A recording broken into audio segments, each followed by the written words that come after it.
My brother threw a DNA testing kit onto my lap at my own birthday dinner, loudly announcing to 50 wealthy guests that it was time to find out if I was just another man's mistake. He thought it was the ultimate humiliation. He had no idea that little plastic tube would soon strip him of his job, his mansion, and his freedom. My name is Audrey, 33 years old, and a forensic accountant. Before I continue this story, let me know where you are watching from in the comments below. Hit like and subscribe if you have ever been the family scapegoat and had to smile through their toxic jokes. It was a humid Friday evening in July. My parents, Richard and Cynthia, had insisted on hosting my 33rd birthday dinner at the Oak Ridge Country Club. To outsiders, it looked like a generous gesture from loving parents. To me, it was just another performance. My family did not do anything out of love. They did things for an audience. The private dining room was packed with 50 of their closest country club associates, business partners, and local socialites. I was merely a prop in their perfect suburban play. The crystal chandeliers gleamed overhead, and the waiters circulated with expensive champagne. I sat at the center of the long mahogany table, wearing a simple black dress, trying to make myself as small as possible. I hated these events. I always ended up feeling completely alone, in a room full of people who supposedly knew me. Across from me sat my older brother Derek. At 35, Derek was the golden child. He was the acting vice president of my father's real estate firm, a title he earned simply by being born male and arrogant. Next to him was his wife Jasmine. Jasmine was a lifestyle influencer who spent her days taking photos of her designer bags and talking about her luxurious life.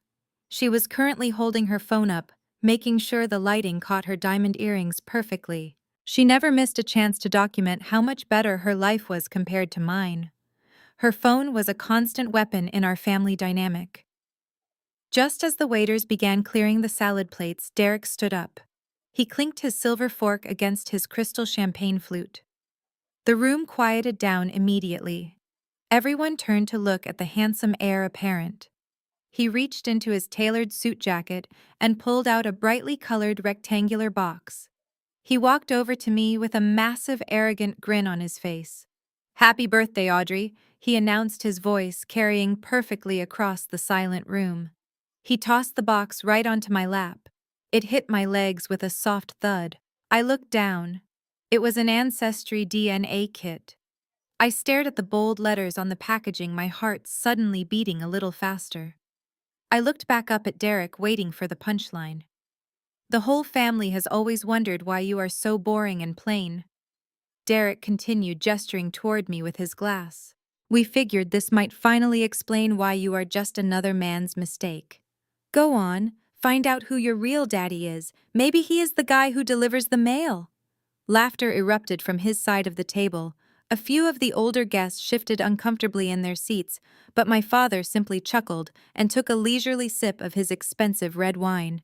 My mother, Cynthia, did not even flinch. She just smoothed her silk napkin over her lap and smiled thinly, enjoying the show. Jasmine immediately pointed her phone camera directly at my face, her red lips curved into a cruel smirk. She was broadcasting my humiliation live to her 50,000 followers. The air in the room felt incredibly thick and suffocating. My face burned with embarrassment, but I absolutely refused to give them the dramatic reaction they desperately wanted. "I am a forensic accountant. I deal with cold, hard facts for a living. I investigate fraud. I do not break down. I calculate my next move." I picked up the box. The plastic wrap crinkled loudly in the otherwise quiet dining room. I calmly peeled the seal back and opened the kit. I pulled out the small plastic swab. Derek's smirk faltered just a fraction as he watched me. Without breaking eye contact with my brother, I rubbed the swab against the inside of my cheek for 10 agonizingly long seconds. I carefully placed it into the sterile vial, snapped the cap shut, and handed the sealed tube directly back to him. "Thanks, Derek," I said, my voice completely steady and devoid of emotion. "I will mail it tomorrow." Derek stared at the plastic tube in his hand as if it had suddenly caught fire. He expected tears. He expected me to storm out so he could play the victim. When I did not give him that satisfaction, he scoffed and tossed the vial onto the table next to the butter dish. My mother let out a loud, dramatic sigh. "For heaven's sake, Audrey," she said, rolling her eyes so hard I thought they might get stuck. "Stop being so sensitive. Derek is just playing around. You always make everything tense and uncomfortable for the rest of us. Can you not just take a joke for once?" Before I could respond, a bright flash blinded me. Jasmine shifted her chair closer. Her phone held high. She was running her mouth to her 50,000 Instagram followers, her voice dripping with that fake sugary sweetness she used to mask her cruelty. "Hey guys!" Jasmine cooed into the camera, tossing her flawless dark braids over her shoulder. "We are at Oak Ridge celebrating my precious sister Audrey. Say hi now." "Say hi." "Actually, do not. She is giving us major bad vibes right now." Jasmine zoomed the camera lens into my face. She laughed, a sharp, grating sound. "We tried to spice up her birthday, but she is so stiff. And look at this dress. I swear she picked it up from a clearance rack. Who wears cheap polyester to a country club? Seriously, guys, tap the heart icon if I should take her shopping."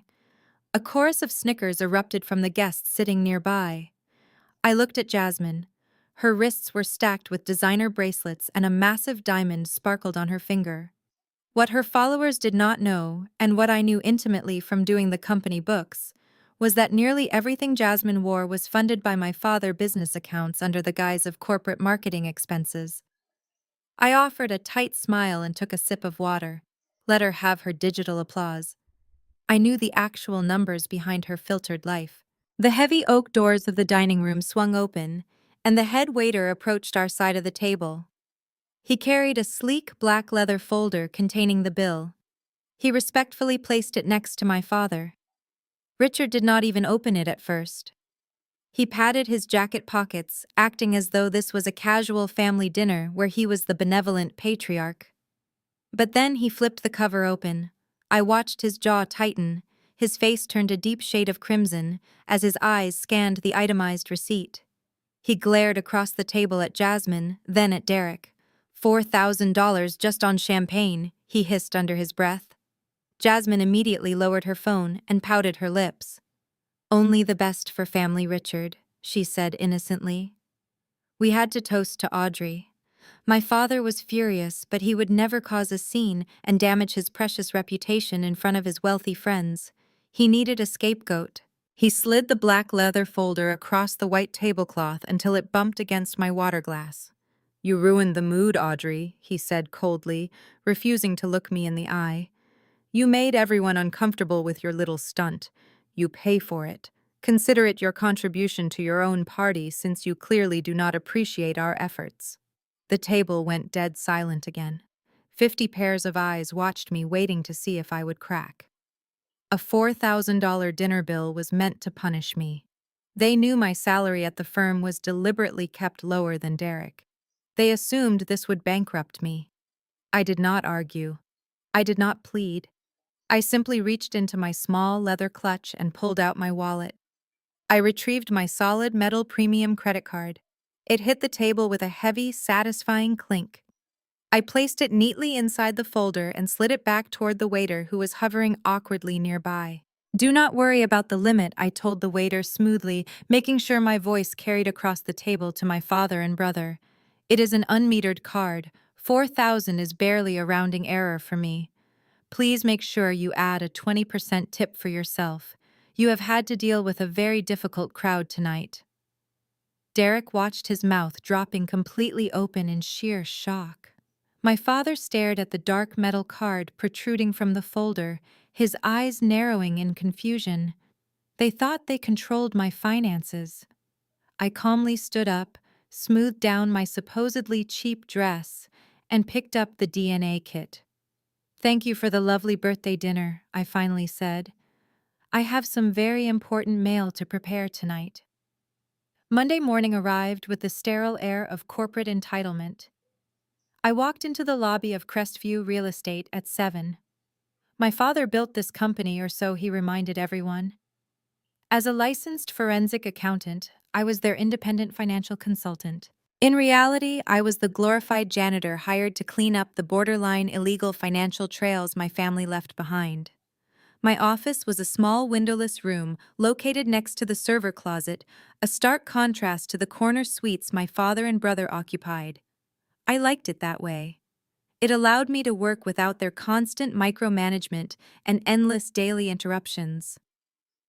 I had barely sat down when the heavy oak door of my office swung open so violently it slammed against the wall.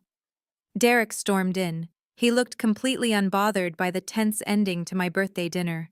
He marched up to my desk and threw a thick manila folder onto my keyboard. "Sign off on this immediately," he demanded, adjusting his tailored suit cuffs.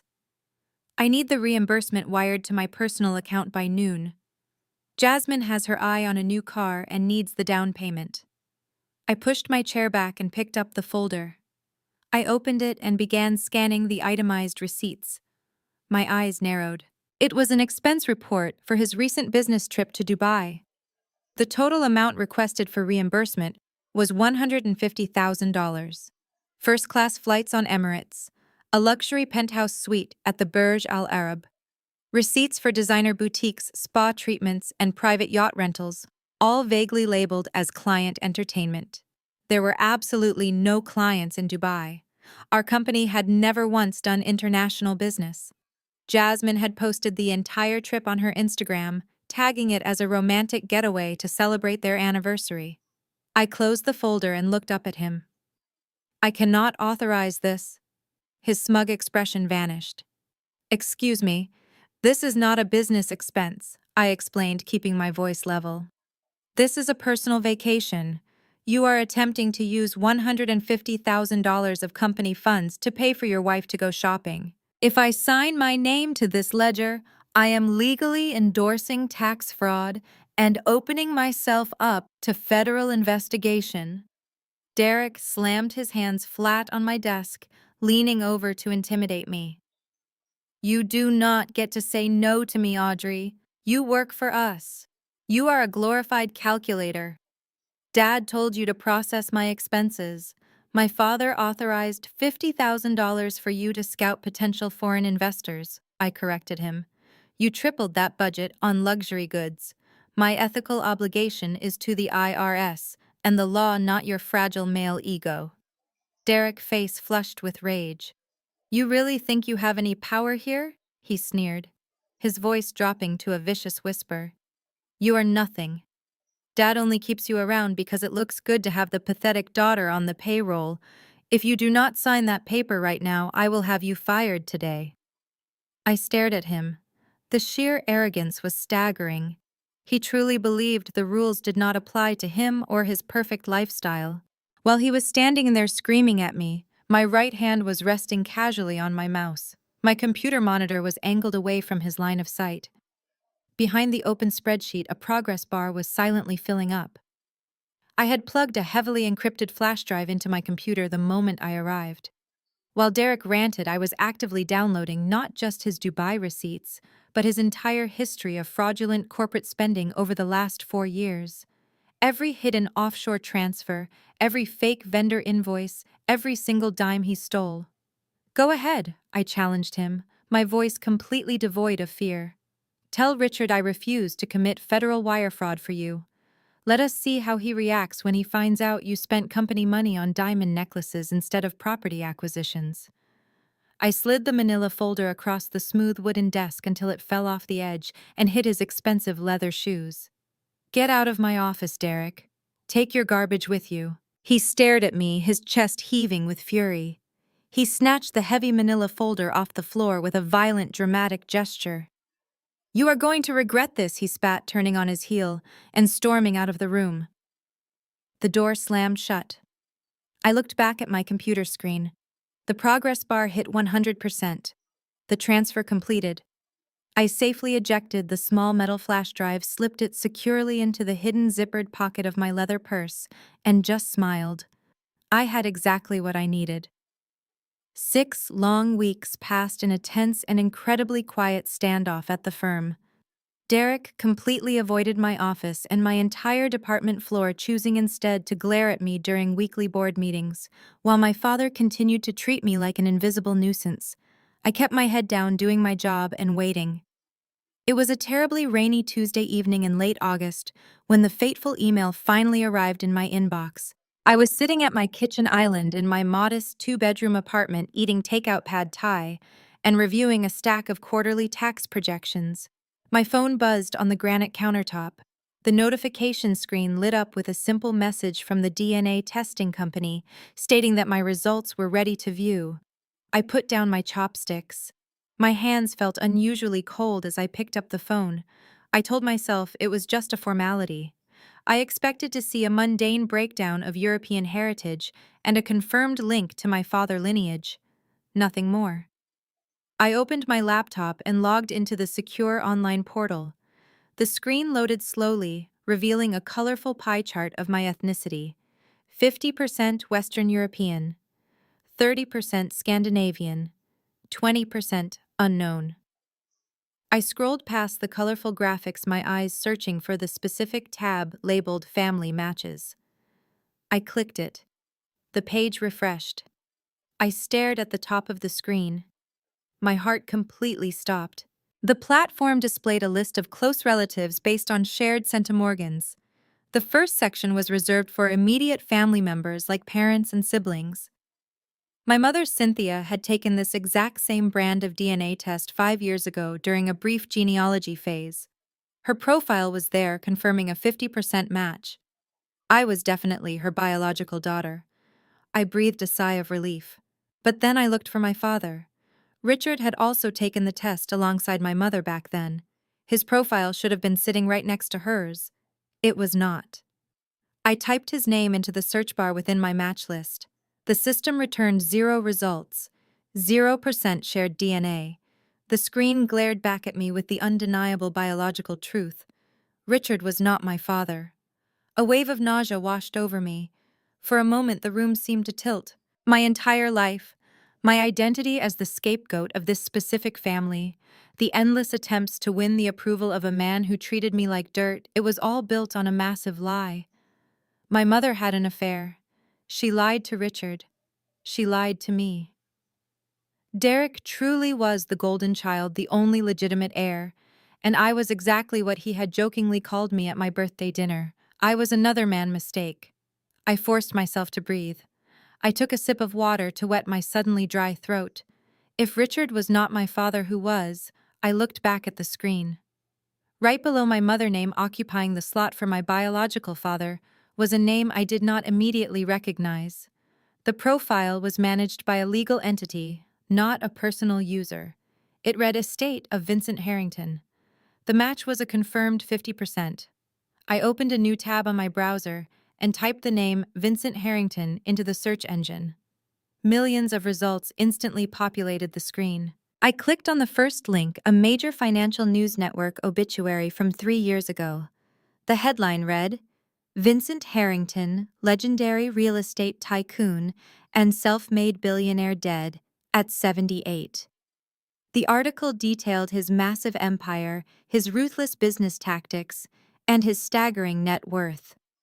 It also highlighted a very specific tragic detail about his personal life.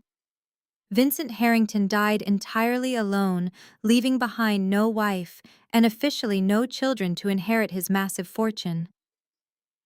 I stared at the photograph of the imposing silver-haired man accompanying the article. I looked at his eyes. I looked at the shape of his jaw. Then I looked at my own reflection in the dark window of my kitchen.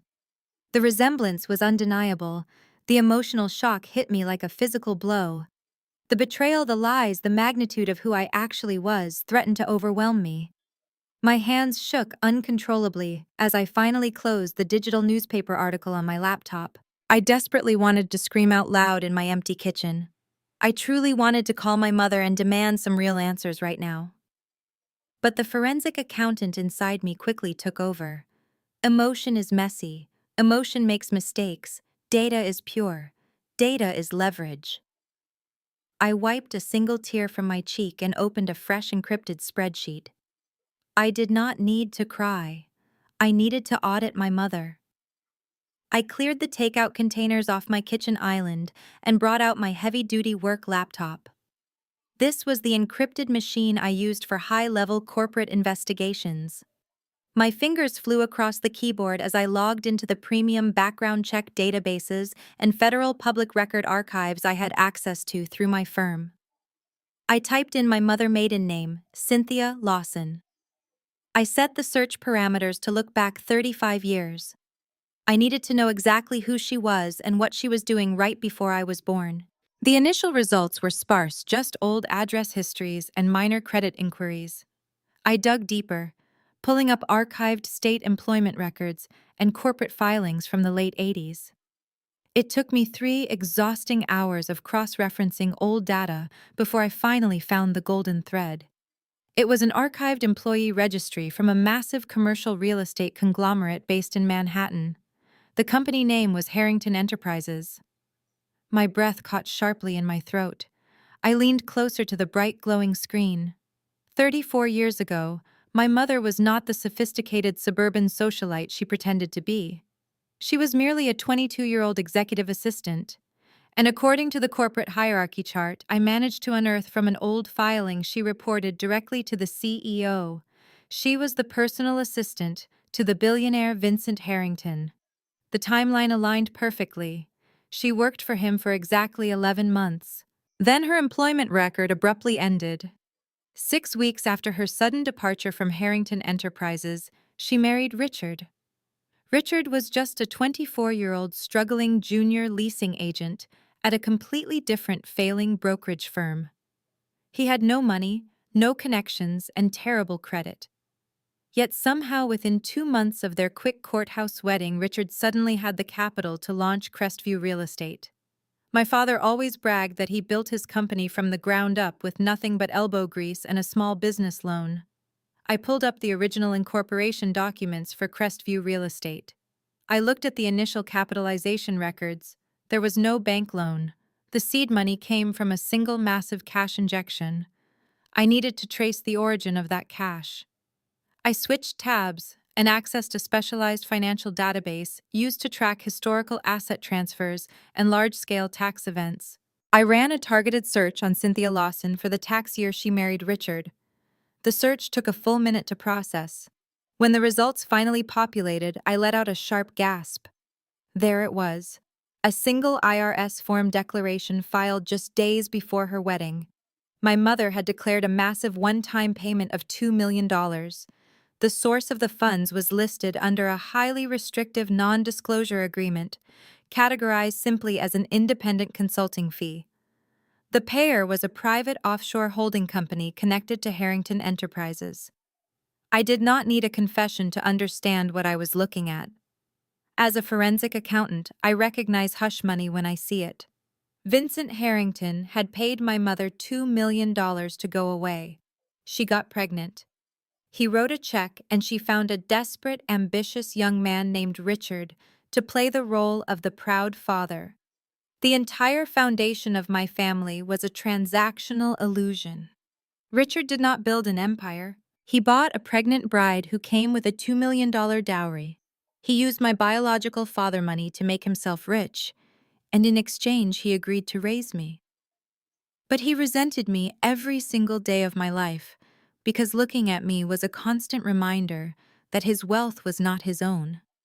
I was the living, breathing proof that he was nothing more than a paid placeholder. And Derek was born 2 years later. He was Richard's actual biological son. That was why Derek was the golden child. That was why they let him drain the company accounts to fund Jasmine's lavish lifestyle. They were a real family, and I was just the funding source they had legally absorbed. The sheer audacity of it all was staggering. They had spent my entire life treating me like a worthless burden, demanding my gratitude and punishing me for existing. Yet every brick of their mansion, every drop of champagne they drank at the country club, and every designer suit Derek wore was paid for by the blood running through my veins.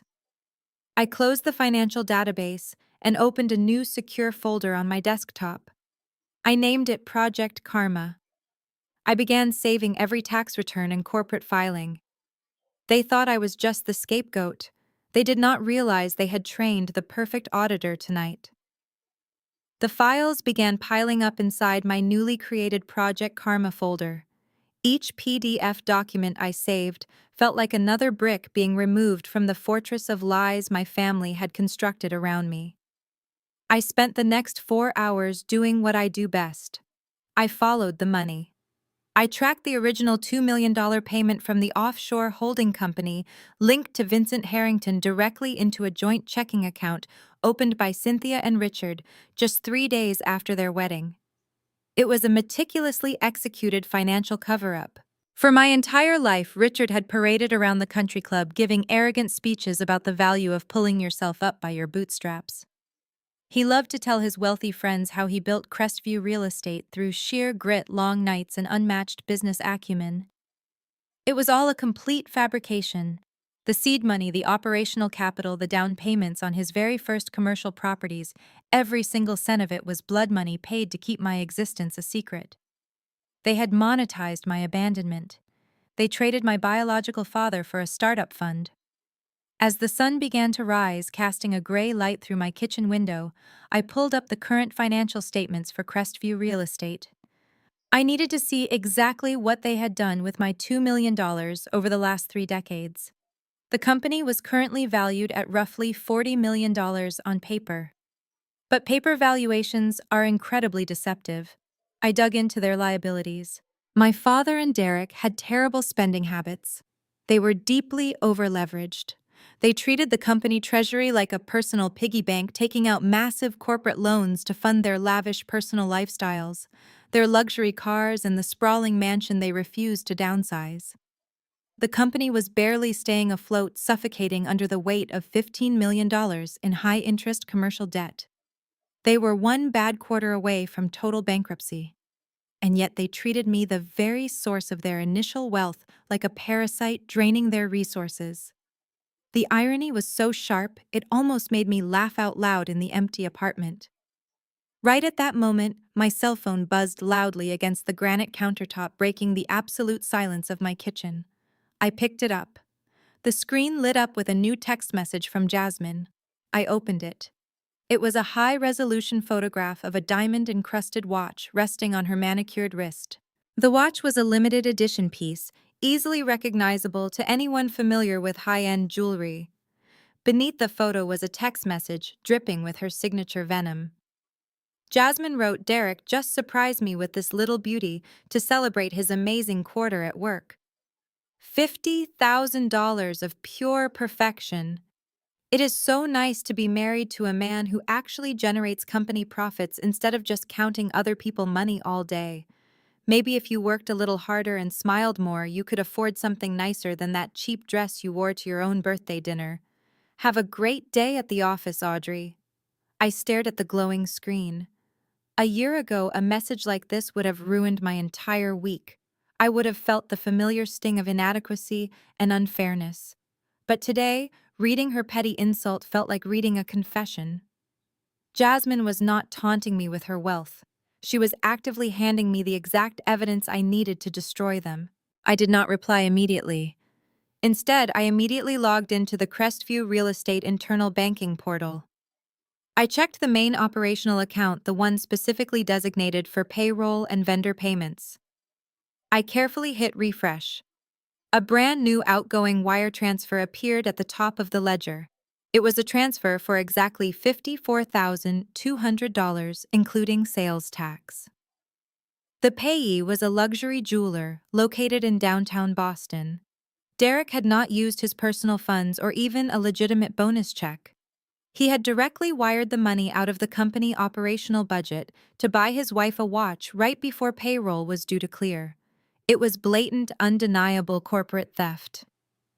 I took a high-resolution screenshot of the wire transfer and dragged it directly into my Project Karma folder. Jasmine thought she was showing off her status. In reality, she was providing the final nail in her husband's coffin. I closed my laptop, walked into my bathroom, and splashed cold water on my face. I looked at myself closely in the bright bathroom mirror. I was not Richard's daughter.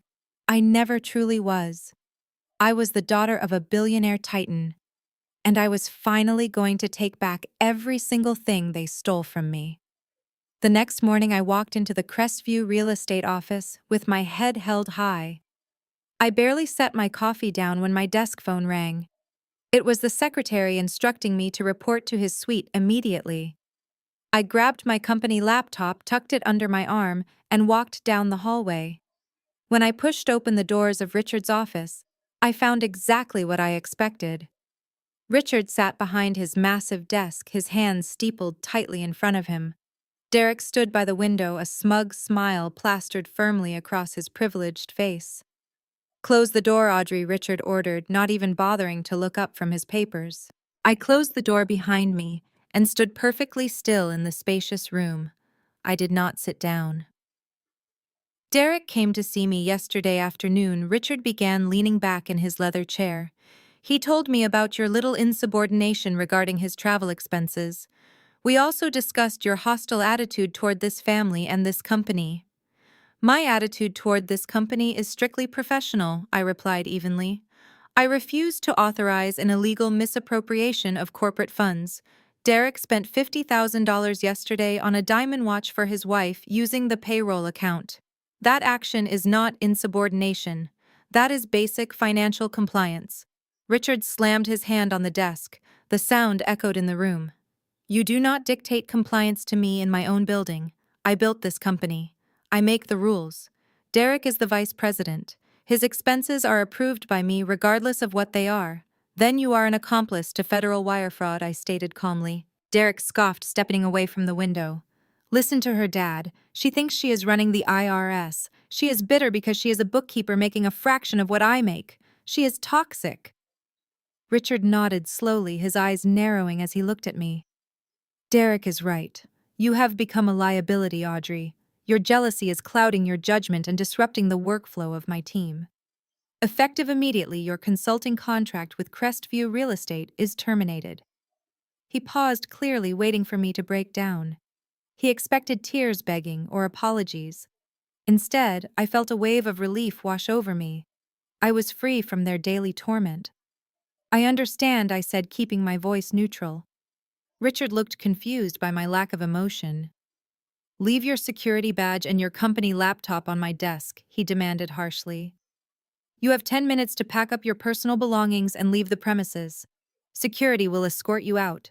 I walked forward and placed the laptop onto his polished desk. I unclipped my ID badge and set it on top of the keyboard. I had wiped the computer completely clean an hour ago. Every piece of evidence was encrypted on the flash drive currently hidden in my pocket. "There is one detail you should know before I leave," I said, taking a step back and looking into his eyes. "As a licensed, certified public accountant, I am bound by a strict code of professional ethics." Richard frowned. "What are you talking about?"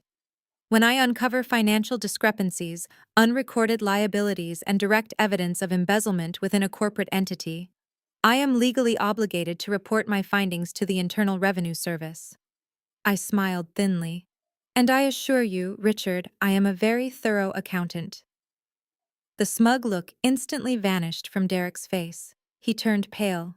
"You are bluffing," he stammered. "I am not," I replied simply. Richard stood up so fast his chair rolled backward and hit the credenza. He marched around his desk, his face red with sudden panic. "You listen to me, you ungrateful brat!" he shouted, pointing a thick finger at my face. "You will not say a word to anyone. I put a roof over your head. I fed you. You owe me everything." I turned toward the exit. "I owe you absolutely nothing." Richard lunged forward and positioned his large frame directly in front of the heavy wooden doors, physically blocking my exit. "Give me your phone," he demanded, his voice shaking with desperate anger. "You are not leaving this room until I know what you have copied." I stopped just a foot away from him. I looked him up and down with absolute disgust. "If you do not step away from that door in exactly 3 seconds, I will dial emergency services and report that I am being held hostage by a hostile former employer. Then I will file criminal assault charges against you." Richard stared at me, his chest heaving. He searched my eyes for any sign of hesitation or fear. He found none. Slowly trembling with rage, he stepped completely aside. I walked past Richard without a backward glance. The heavy doors of his office shut behind me with a solid, echoing thud. The administrative staff in the hallway stared at me in complete silence, having clearly heard the shouting. I simply adjusted my purse strap and walked toward the elevators. I did not feel defeated. I felt liberated. The drive back to my apartment was the most peaceful commute I had experienced in years. The suffocating weight of Crestview real estate was gone.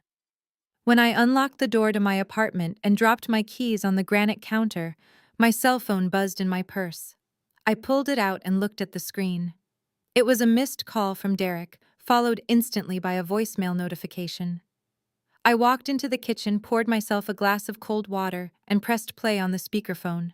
His voice filled the quiet room, dripping with his usual unearned arrogance. "Listen to me very carefully, Audrey." He began, his tone attempting to sound menacing but failing miserably. "Dad and I just had a long talk with our corporate attorneys. If you so much as breathe a word to the IRS or anyone else about my expense reports, we will personally sue you for defamation and corporate espionage. You have absolutely no proof of anything. You are just a bitter, fired employee who could not handle the pressure. Nobody will ever believe a jealous scapegoat over the vice president of a respected firm. Do yourself a favor and disappear quietly. Do not test us." The voicemail clicked off. I took a slow sip of my water and smiled. Derek was so incredibly predictable. He thought a generic legal threat would intimidate a forensic accountant who had his entire digital history resting in her pocket. He had no idea that I already held the keys to his destruction. Before I could even delete his pathetic message, my phone began ringing again. The caller ID displayed an unknown number from a Manhattan area code. I hesitated for a fraction of a second. My family usually preferred to barrage me with text messages when they were angry. I swiped the screen and answered the call. "Hello?" I said, keeping my tone strictly professional. "Am I speaking with Audrey Lawson?" a deep, commanding male voice asked. "This is she," I replied. "Who is calling?" "My name is Mr. Gallagher," the man said. His voice was smooth, but carried an undeniable authority, the kind that commanded immediate attention in high-stakes boardrooms. "I am the senior partner at Gallagher and Associates and lead executor for the estate of the late Vincent Harrington." My breath caught sharply in my throat. I set my water glass down on the counter, so hard the ice clinked loudly against the sides. I had just discovered my connection to Vincent Harrington hours ago. "How did his legal team find me so quickly?" "I am listening, Mr. Gallagher," I managed to say, forcing my voice to remain steady. "Miss Lawson, I apologize for the abrupt nature of this call," he continued. "However, our firm utilizes a highly specialized legal monitoring software connected to several major genealogical databases. Late last night, your DNA results were processed and uploaded to their system. That event immediately triggered a Tier 1 legal alert on our end." A legal alert, I repeated, my mind racing through the implications. "Yes," Gallagher confirmed. "Vincent Harrington left behind a very complex and highly specific ironclad will. There are strict legal protocols I am bound by law to execute the moment a verified biological descendant is identified. I need to meet with you immediately to discuss your current standing within the Harrington Trust." I glanced at my encrypted laptop resting on the kitchen island. "I am currently between jobs as of an hour ago," I said wryly. "My schedule is completely open. When do you want to meet? I am currently in my vehicle heading toward your city," Gallagher replied without missing a beat. "I can be at your location by tomorrow morning at 9.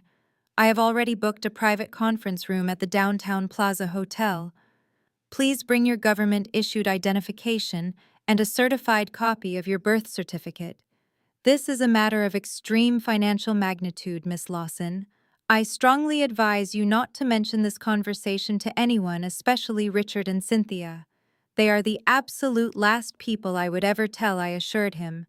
"I will see you tomorrow at 9, Mr. Gallagher." I ended the call and stared at the blank phone screen. Derek thought he could threaten me with a baseless defamation lawsuit to protect his stolen $50,000. He had absolutely no idea that tomorrow I was going to inherit a billionaire empire. At 8:55 the next morning, I walked into the lobby of the Downtown Plaza Hotel. The atmosphere was a world away from the tacky aesthetic of the Oak Ridge Country Club. This was old money, quiet, understated, and intensely powerful. I took the private elevator up to the executive suites. A sharply dressed assistant guided me into a massive glass-walled conference room overlooking the city skyline. Sitting at the head of a long mahogany table was Mr. Gallagher.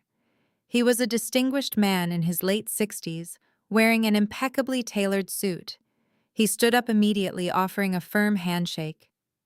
"Thank you for coming on such short notice, Miss Lawson," he said, gesturing to the leather chair. "Please have a seat. We have a considerable amount of ground to cover." I sat down, placing my encrypted flash drive and my certified birth certificate neatly on the table. Gallagher inspected my documents with quiet efficiency. Once satisfied, he opened a thick leather-bound dossier. Before we discussed the financial architecture of the estate, he began, his tone softening just a fraction. "There is a personal matter I was instructed to clarify. Vincent Harrington knew you existed, Audrey. He knew from the very beginning." I felt a sharp ache in my chest. If he knew, why did he never reach out? Gallagher sighed heavily. "He tried. 34 years ago, your mother Cynthia threatened a massive public scandal right as Vincent was taking his company public. She demanded $2 million to walk away. She also demanded ironclad legal separation. She forced Vincent to sign binding non-disclosure agreements and preemptive restraining orders. If he ever made contact with you, he would have forfeited massive portions of his equity to her. He chose to protect his empire so he could eventually give it to you. He kept tabs on you your entire life. He knew about your accounting degree. He knew about your struggles with Richard." I stared at the skyline outside the window, processing the sheer magnitude of my mother's deception. She sold my biological father to protect her comfortable fake life with Richard. Gallagher turned a page in the dossier. "Vincent was a patient man," he continued. "He knew Cynthia and Richard were greedy. He knew they would eventually bleed their own resources dry. So he structured his estate to protect you when the time was right. Vincent left behind a highly confidential trust fund. The sole condition for activation was a verified DNA match, which you provided yesterday. As the lead executor, it is my duty to inform you that you are now the sole beneficiary of the Harrington Legacy Trust." I swallowed hard. "What exactly does the trust contain?" Gallagher looked me dead in the eye. "Liquid assets, corporate bonds, and prime real estate holdings totaling exactly $200 million. The number hung in the air, heavy and absolute. Yesterday, I was a fired accountant worrying about paying rent. Today, I was richer than everyone in that country club combined." I took a slow, deep breath, letting the reality of the money settle. But Gallagher was not finished. He slid a separate red folder across the polished wood. "There is one more specific asset contained within your trust," he said, his voice taking on a sharper edge. "Vincent wanted to ensure you had the ultimate leverage over the people who mistreated you. Over the past decade, Richard Business has taken on massive amounts of commercial debt. Whenever traditional banks rejected his loan applications, a private equity firm always stepped in to bail him out." I opened the red folder. I recognized the financial statements immediately. They were the loan documents for Crestview Real Estate. "Wait," I said, looking up at Gallagher. "The private equity firm that holds Richard debt is owned by the Harrington Trust." "Yes," Gallagher confirmed with a slight predatory smile. "The trust owns $15 million of Crestview debt. Furthermore, the trust holds the direct mortgages on their corporate office building and the private mansion where Derek and Jasmine currently reside. Since you now completely control the Harrington Trust, you are technically Richard's biggest creditor. You own their debt.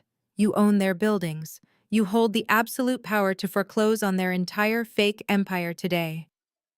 A cold thrill rushed through my veins. The puzzle pieces snapped together just perfectly. My forensic accounting skills had clearly shown me that they were secretly broke. Vincent gave me the perfect weapon to legally execute their bankruptcy.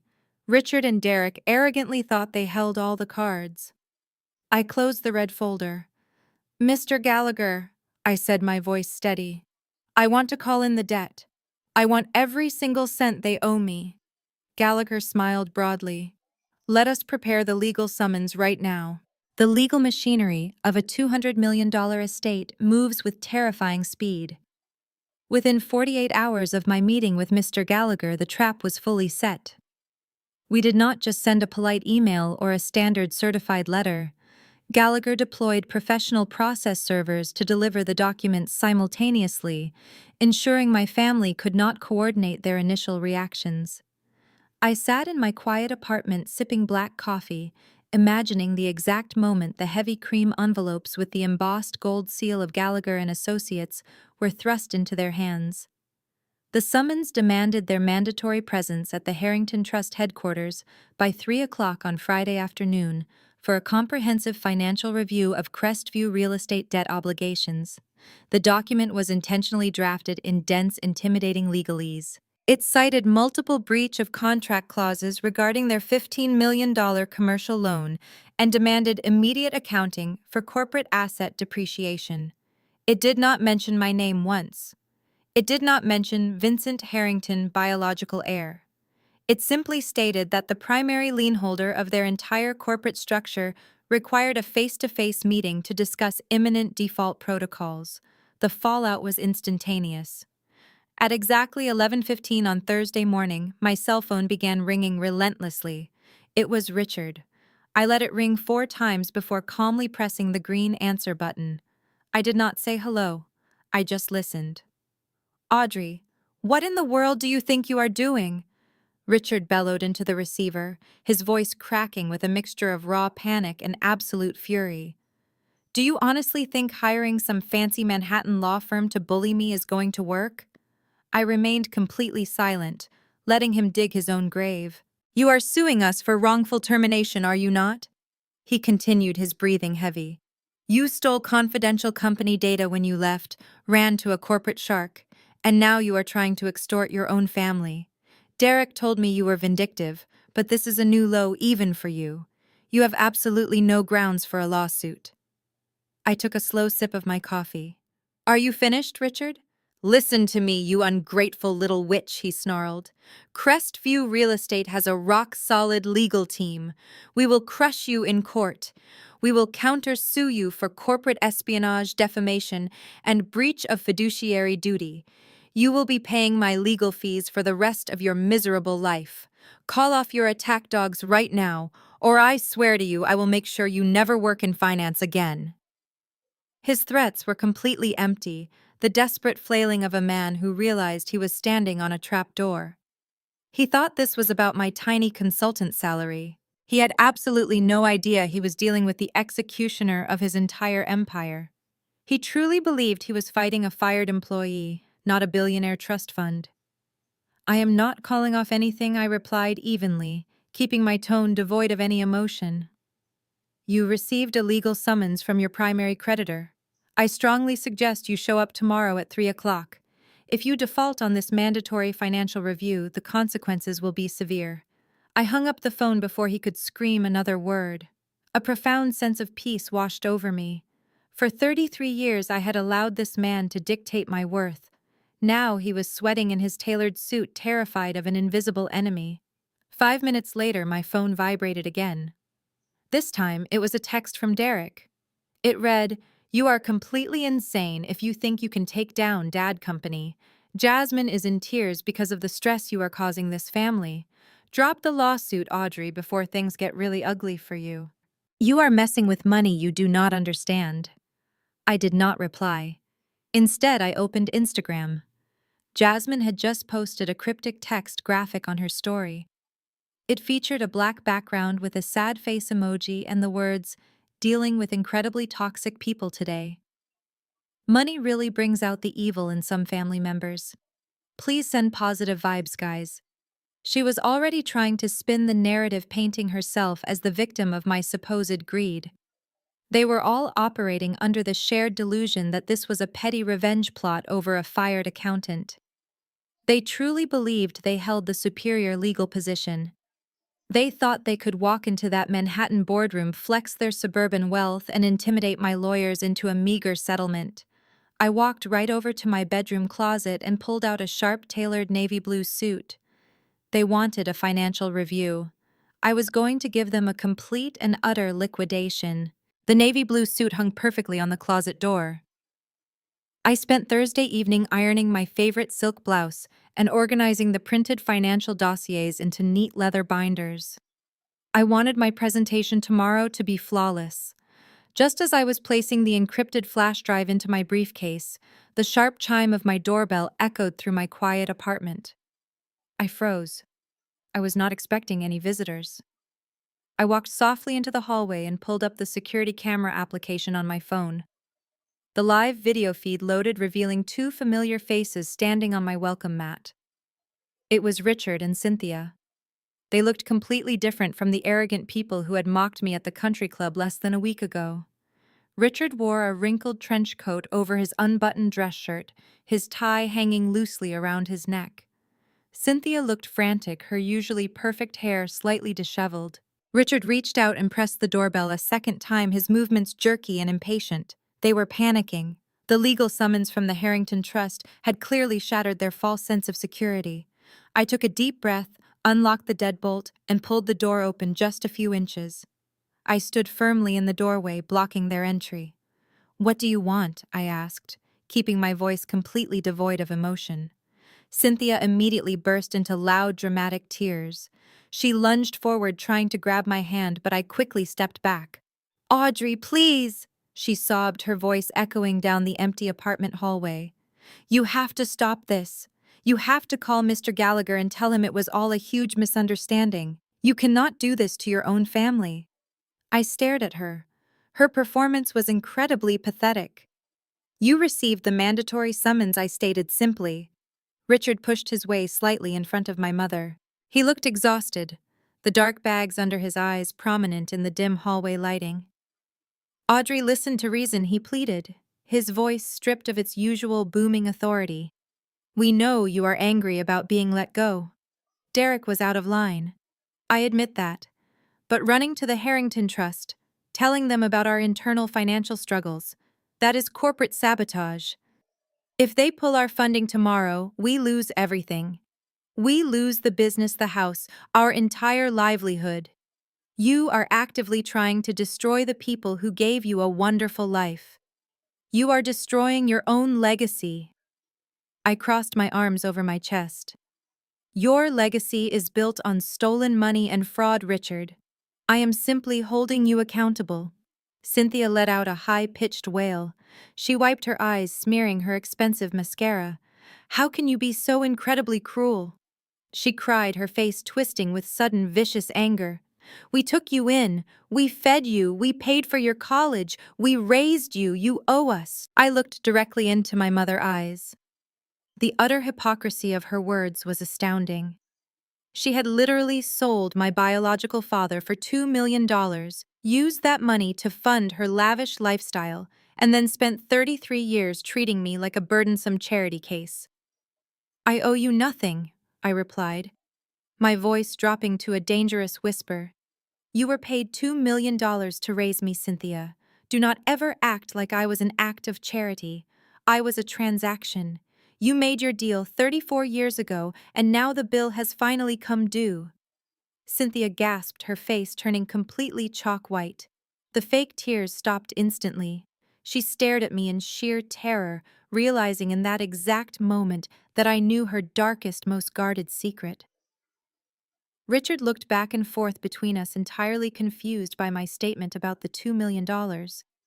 He had no idea what I was talking about because Cynthia had lied to him too. "Audrey, what are you talking about?" Richard demanded, his confusion momentarily overriding his panic. "What $2 million?" I did not answer him. I looked at Cynthia, watching the absolute horror dawn on her face. "Ask your wife, Richard," I said coldly. "Ask her about Vincent Harrington. I am sure she has a fascinating story to tell you on the drive back to your heavily mortgaged mansion." I stepped backward and slammed the heavy door shut right in their faces. I immediately turned the deadbolt, locking them out completely. I stood in the quiet hallway listening to Richard demanding answers from Cynthia on the other side of the wood. After a few minutes of muffled arguing, their footsteps finally faded away down the hall. I opened my phone and downloaded the security video. It was the perfect evidence of harassment to present to the lawyers at the meeting tomorrow afternoon. I placed my phone on the kitchen counter and finally went to bed sleeping more soundly than I had in my entire life. When I woke up the next morning, the sun was shining brightly through my bedroom window. It was Friday, the day of the reckoning. I reached for my phone on the nightstand to check the time, but the screen was completely filled with notifications.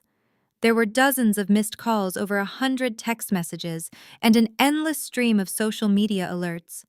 My eyebrows furrowed in confusion. I unlocked the screen and opened the first text message. It was from my aunt. It simply read, "How could you be so utterly heartless to your own flesh and blood? You are a monster." I opened another message from a prominent member of the Oak Ridge Country Club. It read, "We always knew there was something wrong with you, Audrey. You should be deeply ashamed of yourself." I immediately opened Instagram to see what had triggered this sudden avalanche of hostility. Right at the top of my feed was a video posted by Jasmine. It already had thousands of views and hundreds of comments. I clicked on it. Jasmine was sitting on the floor of her massive walk-in closet, surrounded by her luxury handbags, wearing an oversized gray sweatshirt to make herself look fragile and small. She had completely removed her makeup and her eyes were red and puffy. She was putting on the performance of a lifetime. "Hey guys," Jasmine whispered into the camera, her voice trembling with perfectly manufactured sorrow. "I did not want to bring family drama onto this platform, but I am just so heartbroken, and I need your support today. As many of you know, my husband Derek and his father have worked tirelessly to build Crestview Real Estate.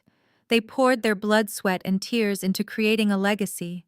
But right now, that entire legacy is under attack by someone we trusted." Jasmine paused, letting a single, highly choreographed tear roll down her cheek. She wiped it away with a trembling hand. "My sister-in-law Audrey has always struggled with deep jealousy. We tried to love her. We gave her a great job at the firm. We invited her to every family event. But yesterday she was let go from her position due to severe behavioral issues. And instead of moving on gracefully, she is trying to destroy us out of pure spite. She has launched a baseless, malicious legal attack against our family business. She is actively trying to bankrupt my husband and make us homeless just because she is bitter about her own life." The video cut to a different angle, showing Jasmine holding a crumpled tissue. "Please," she begged, looking directly into the lens with wide, innocent eyes. "Send prayers for Derek and Richard. They are dealing with a completely unhinged, toxic family member who wants to see us lose everything. Protect your peace, guys. Sometimes the most toxic people in your life are the ones sharing your dinner table." I watched the video loop back to the beginning. The sheer audacity was almost impressive. Jasmine had masterfully spun the narrative, turning my forensic discovery and the Harrington Trust summons into a pathetic tale of a jealous spinster trying to ruin her perfect marriage. She had preemptively painted herself as the ultimate victim. I scrolled through the comments section. It was an absolute echo chamber of blind support for Jasmine and visceral hatred directed at me. People I had known for years were calling me unhinged, dangerous, and pathetic. Her followers were leaving hundreds of angry emojis and demanding that I be publicly exposed. My phone vibrated again in my hand. It was another text from Derek. It said, "Look at what you did to my wife. The entire city knows exactly what kind of psycho you are now. Cancel the meeting today, or I will let her release a second video with all of your personal contact information." I did not feel a single ounce of panic. I did not feel hurt.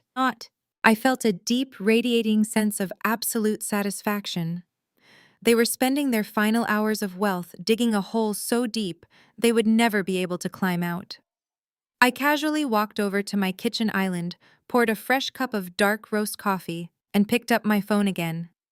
I methodically took high-resolution screenshots of the video, her captions, and every single hateful text message my family had sent me that morning. I saved all of it directly into the Project Karma folder. Every single lie she told her followers was just adding another layer of sweetness to the upcoming payoff. I smiled, locked my phone, and walked away to shower. I stepped out of the shower, letting the hot water wash away the last remnants of my old life. I dressed in the sharp navy blue suit I had prepared the night before, pulling my hair back into a sleek professional bun. I grabbed my leather briefcase containing the printed financial dossiers and the encrypted flash drive. By 2:15 in the afternoon, I was stepping out of an Uber in front of the towering glass skyscraper that housed Gallagher and Associates. The sheer scale of the building was a testament to the kind of power Vincent Harrington wielded. I walked into the grand marble lobby and took the private executive elevator up to the penthouse level. Mr. Gallagher was waiting for me. He looked pristine in a charcoal gray suit flanked by two imposing security guards. He guided me into the primary corporate boardroom. The room was massive, featuring floor-to-ceiling windows that offered a panoramic view of the Manhattan skyline. In the center of the room sat a long, polished mahogany table, surrounded by heavy leather chairs. I took my seat at the far end of the table. I placed my briefcase on the floor and laid my phone face down next to me. I took a slow, deep breath. At exactly 2:55, the heavy double doors of the boardroom swung open. My family walked in. They did not look like people arriving for a mandatory financial review with a major creditor. They looked like they were walking into a country club mixer. Derek led the pack, strutting into the room, wearing a brand new custom-tailored Italian suit that probably cost more than my first car. He adjusted his silk tie and looked around the magnificent room with absolute arrogance, acting as if he was evaluating the real estate for his own portfolio. Jasmine trailed right behind him, carrying the exact same luxury handbag she had cried in front of on Instagram just hours ago. She wore large designer sunglasses indoors, playing the part of the harassed celebrity. Richard and Cynthia walked in last. Cynthia looked slightly nervous, her eyes darting around the expansive room, likely remembering my warning from the hallway the night before. But Richard appeared entirely unbothered. He puffed out his chest and marched straight toward my end of the table.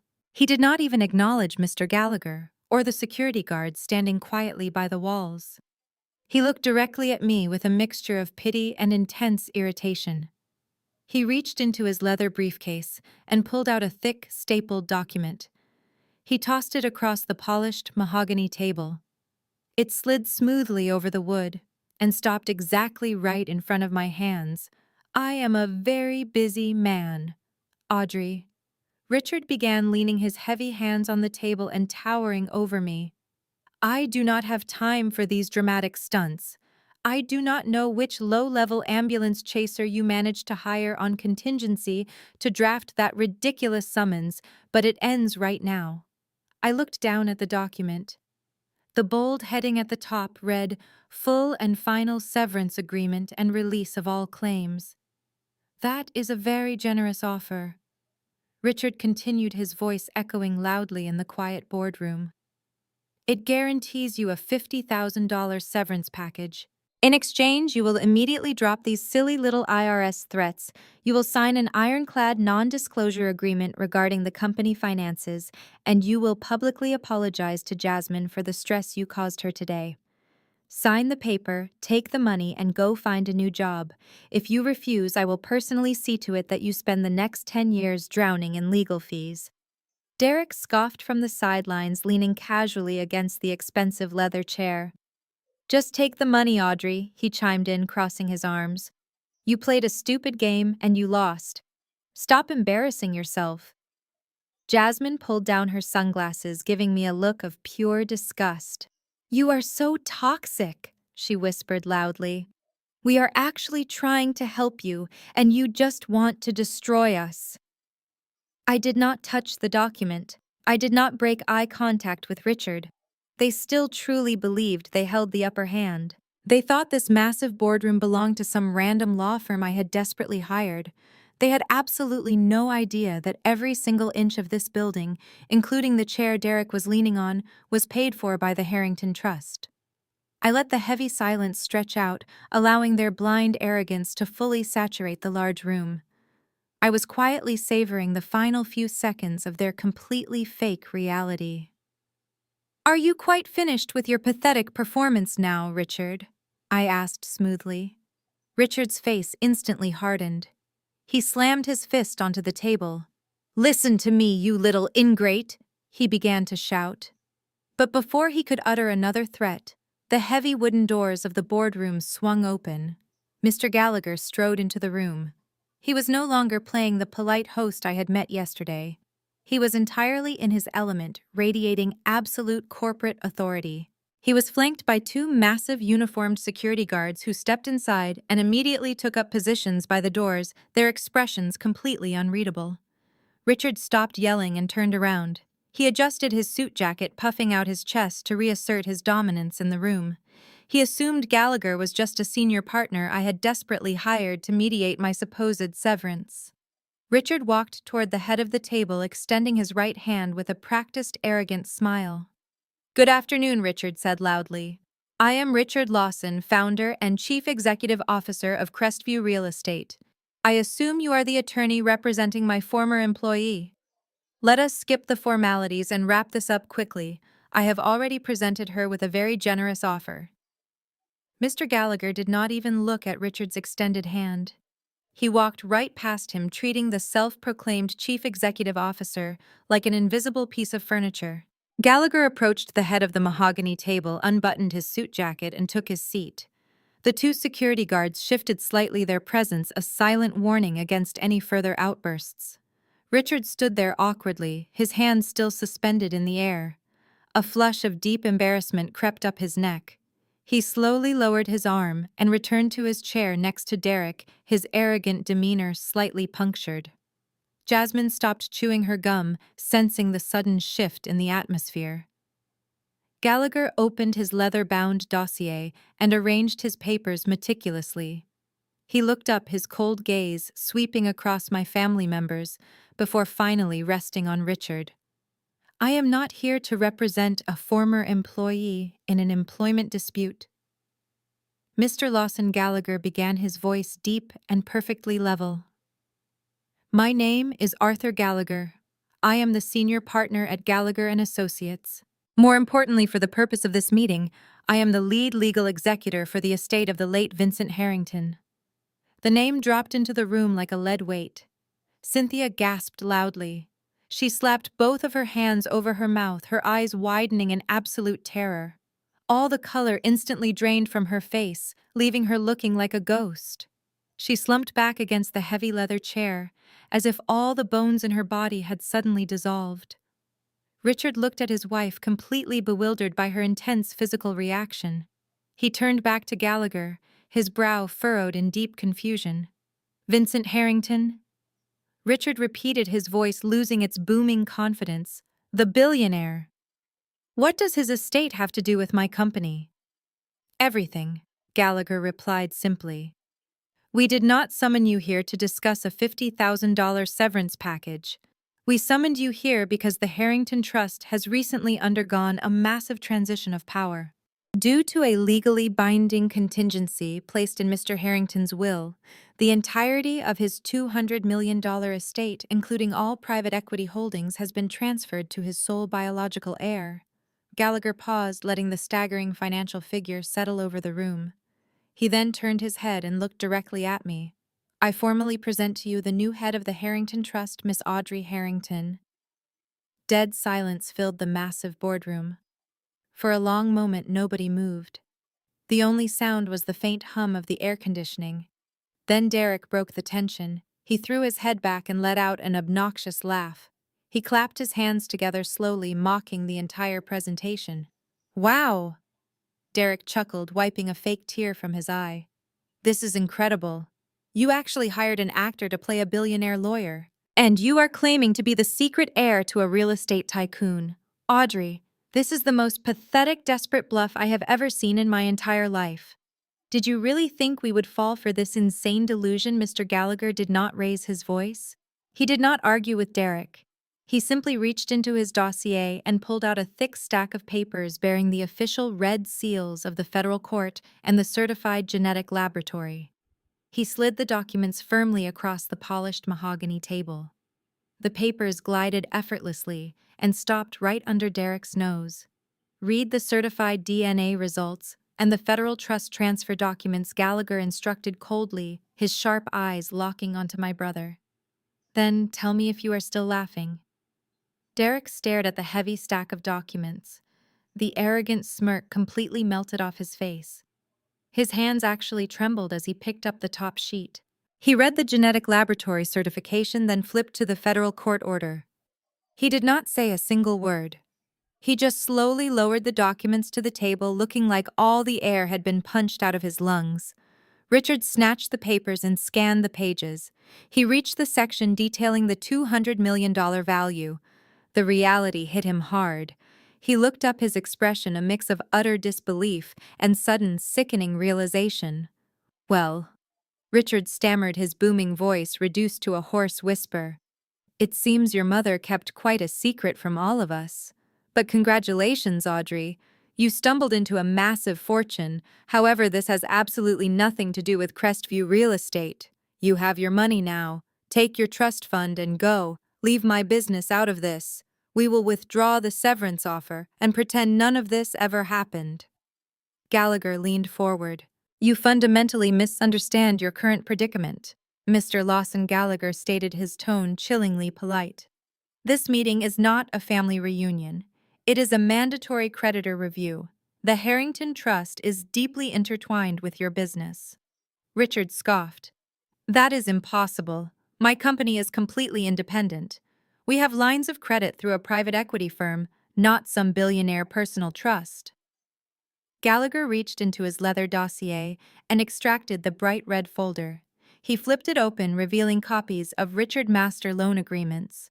"The private equity firm you are referring to is Apex Capital Holdings," Gallagher said smoothly. "Apex Capital Holdings is a wholly owned subsidiary of the Harrington Trust. Every single dollar you have borrowed over the last decade originated from Vincent Harrington. And as of yesterday morning, the sole proprietor of Apex Capital Holdings is Miss Audrey Harrington.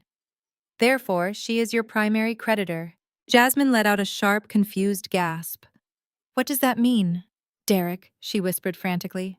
"What is he talking about?" Derek ignored her, his eyes glued to the red folder. "It means," Gallagher continued, projecting his voice, "that Miss Harrington personally owns the $15 million commercial loan keeping your failing company afloat. Because that loan is fully secured by your corporate assets, she holds the primary lien on your entire operation.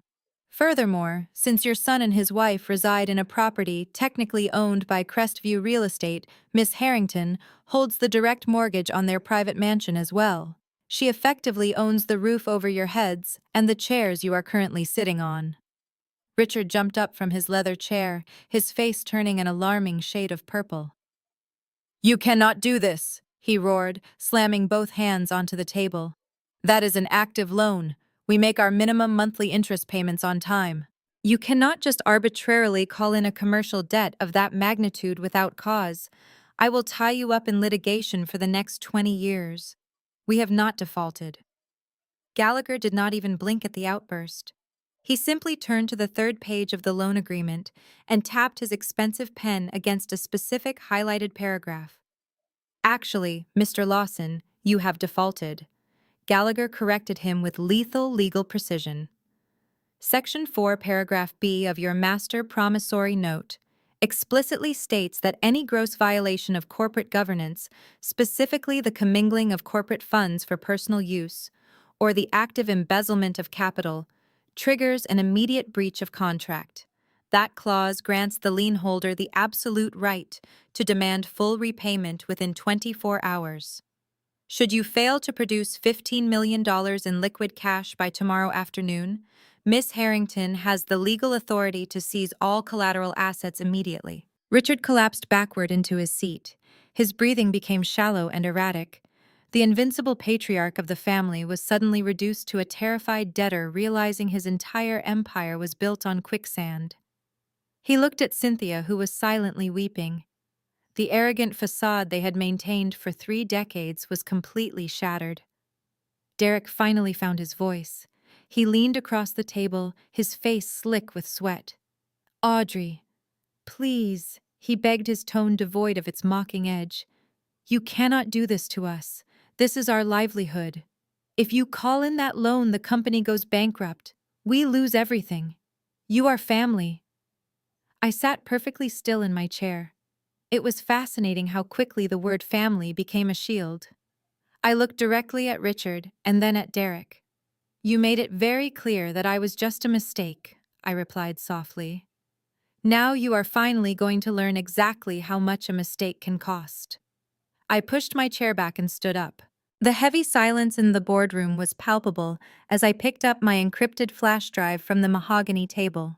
I walked over to the sleek media console built into the wall and plugged the metal drive into the port. I tapped the touchscreen, and the massive projector lowered silently from the ceiling. The floor-to-ceiling windows automatically dimmed, casting the room in a sharp clinical light. "You asked what kind of cause I could possibly have to call in a $15 million commercial loan," I said, looking directly at Richard, who was still slumped in his leather office chair. "You claimed you make your minimum monthly interest payments on time. But you have absolutely no idea what is actually happening inside your own ledger." I pressed a button on the remote, and the first slide appeared on the massive screen behind me. It was a complex but clearly labeled forensic accounting flowchart. I had spent the entire night tracing every single unauthorized transaction from the past 4 years. "When you fired me yesterday to protect your golden child," I explained smoothly, pacing slowly at the head of the table, "you thought you were eliminating a jealous nuisance. Instead, you gave the newly minted head of the Harrington Trust the exact financial ammunition she needed." I clicked to the next slide. A massive number flashed onto the screen in bright red font. $3,500,000. Richard gasped, sitting up straight. "What is that number?" he demanded, his voice trembling. "That, Richard, is the exact amount of corporate capital your vice president has embezzled from Crestview Real Estate over the last 48 months, I stated, pointing the laser pointer directly at Derek. Derek gripped the edge of the table, his knuckles turning completely white. "Shut it off, Audrey," he hissed, a frantic sweat breaking out across his forehead. "You are lying. This is doctored evidence." I ignored his pathetic protests and clicked to the next slide. The screen filled with dozens of side-by-side images. On the left side were Crestview Real Estate internal wire transfers, masked as payments to international construction contractors and material vendors. On the right side were high-resolution screenshots from Jasmine's Instagram account. "Let us look at your business trip to Dubai last month," I said, my voice projecting clearly across the large boardroom. Derek submitted a $150,000 expense report for client entertainment. However, my audit reveals that the money was wired to a shell company in the Cayman Islands and then immediately routed to luxury boutiques in the Emirates. I clicked the remote again. The $50,000 diamond watch Jasmine had flaunted via text message appeared on the screen right next to the corresponding fraudulent vendor invoice. "You did not buy that watch with company profits, Jasmine," I said, turning my gaze to my sister-in-law. "Your husband stole that money from the company payroll account just 3 days ago. Your entire luxury lifestyle, the designer bags, the first-class flights, the massive down payment on your mansion, it is all completely fake. It is funded exclusively by federal wire fraud and systemic corporate theft." Jasmine removed her designer sunglasses, her eyes wide with shock. She looked at the screen, then looked at Derek.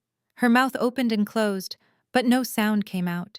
She was slowly realizing that she was not married to a successful executive. She was married to a prolific thief who had just been caught by a billionaire trust fund. Richard turned to his son, his face contorting with a mixture of absolute rage and profound betrayal. "Tell me she is lying, Derek," Richard demanded, his voice shaking violently. "Tell me you did not steal $3.5 million from my company." Derek could not even look his father in the eye. He stared down at the polished wood of the table, his jaw clenched so tight I thought his teeth might shatter. He cannot deny it, I answered for him, walking back to my chair. Because I have already forwarded this entire encrypted dossier to my legal team. Every fake invoice, every offshore transfer, every piece of stolen capital is fully documented.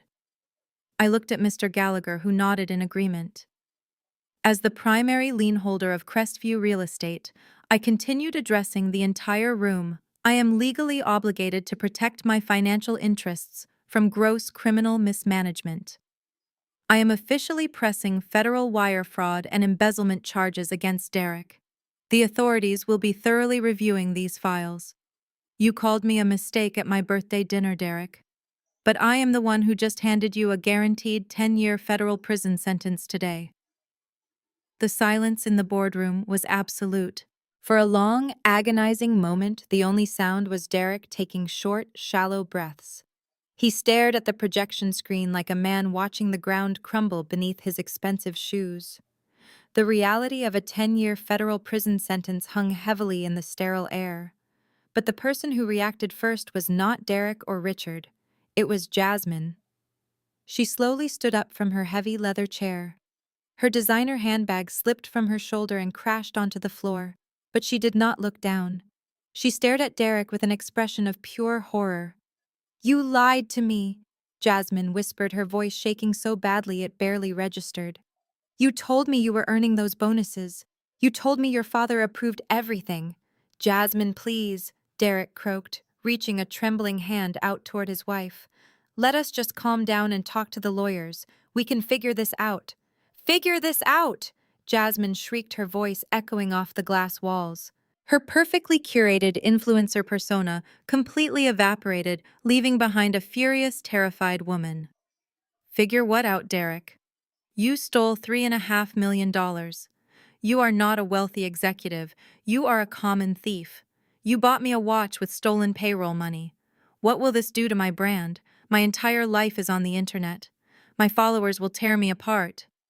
"Jasmine, you are my wife." Derek pleaded, his face pale and glistening with cold sweat. "You have to stand by me. We are a team."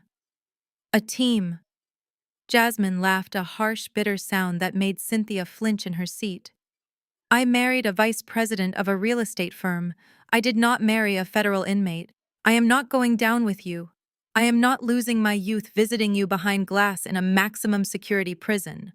Jasmine grabbed her left hand and began violently tugging at her finger. She pulled off the massive custom-designed diamond engagement ring Derek gave her 3 years ago. The ring cost him over $100,000 of stolen corporate capital. She threw it directly at his face.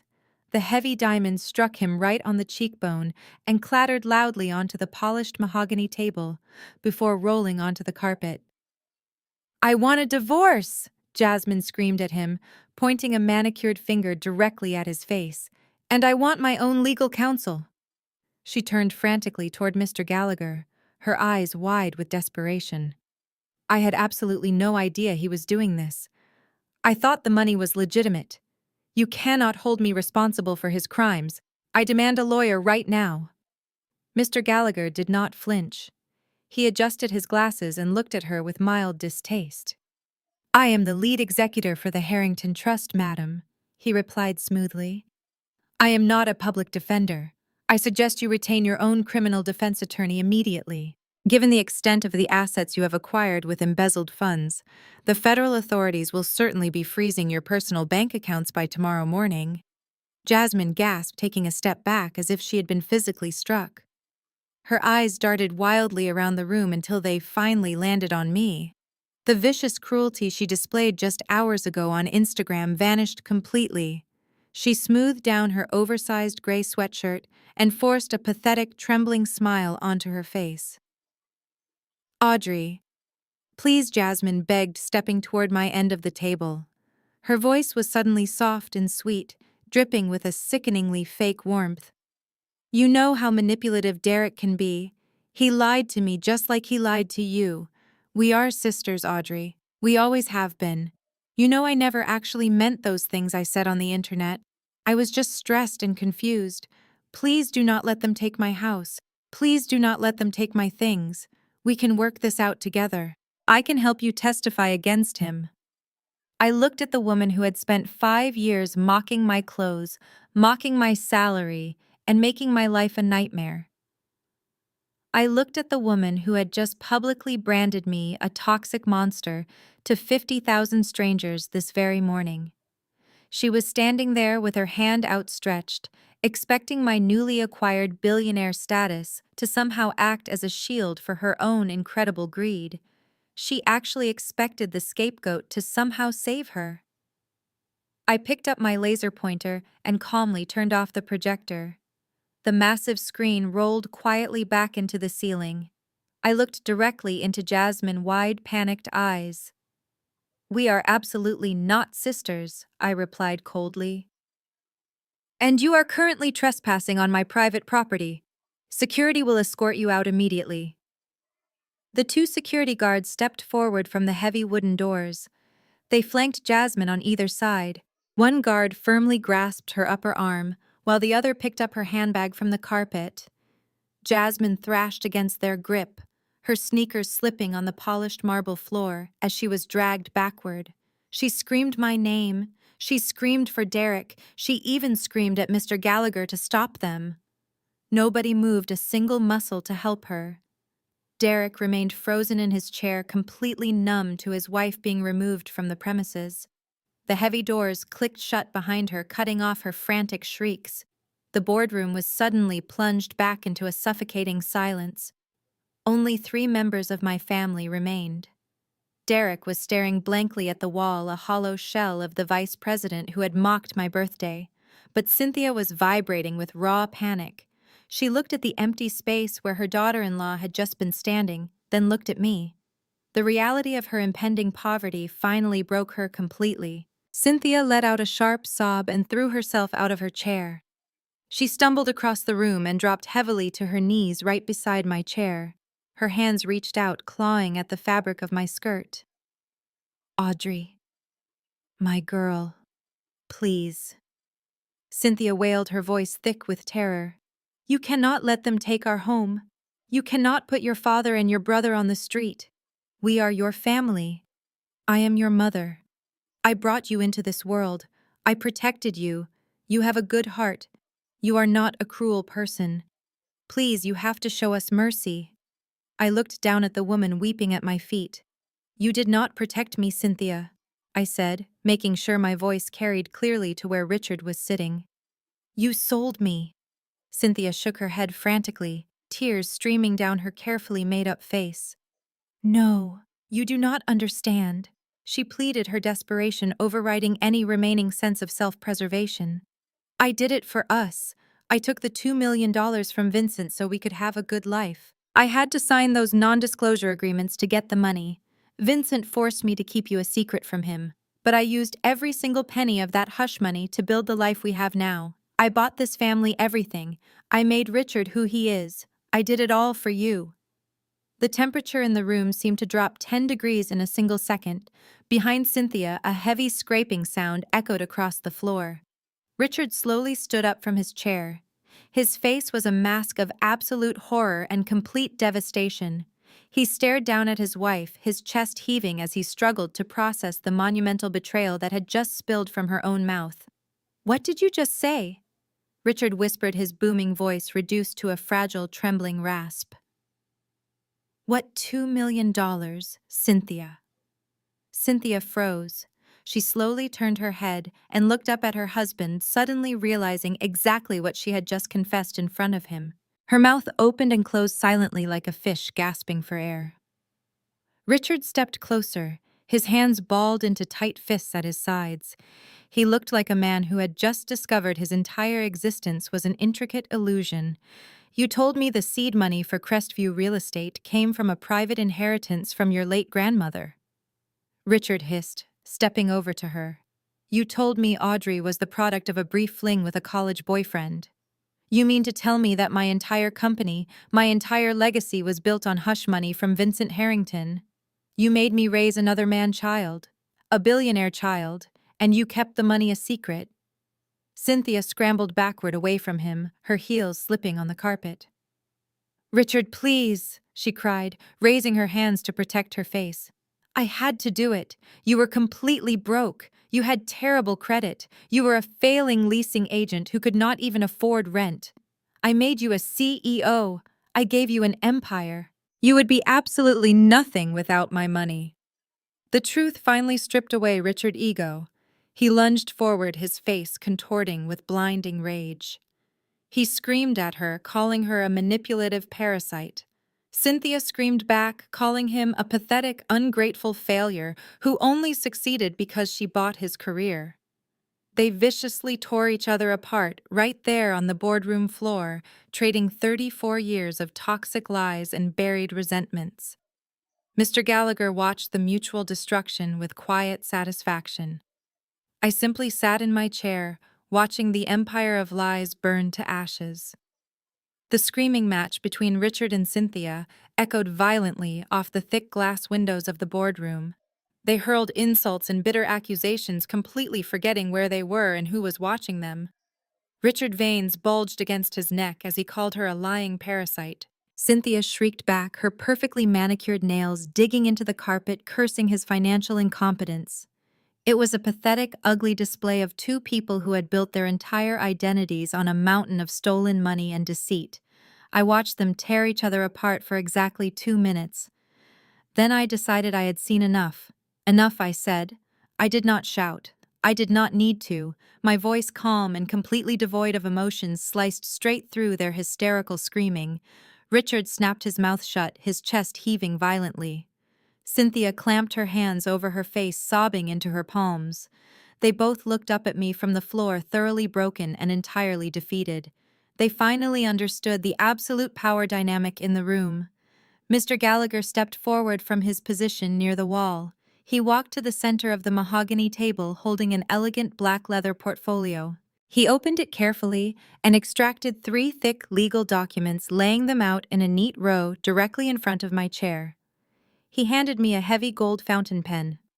As the sole proprietor of the Harrington Trust and the primary lien holder of Crestview Real Estate, Mr. Gallagher announced smoothly, his voice filling the sudden quiet, "You have the absolute legal authority to execute these immediate actions based on the documented federal wire fraud and gross breach of contract."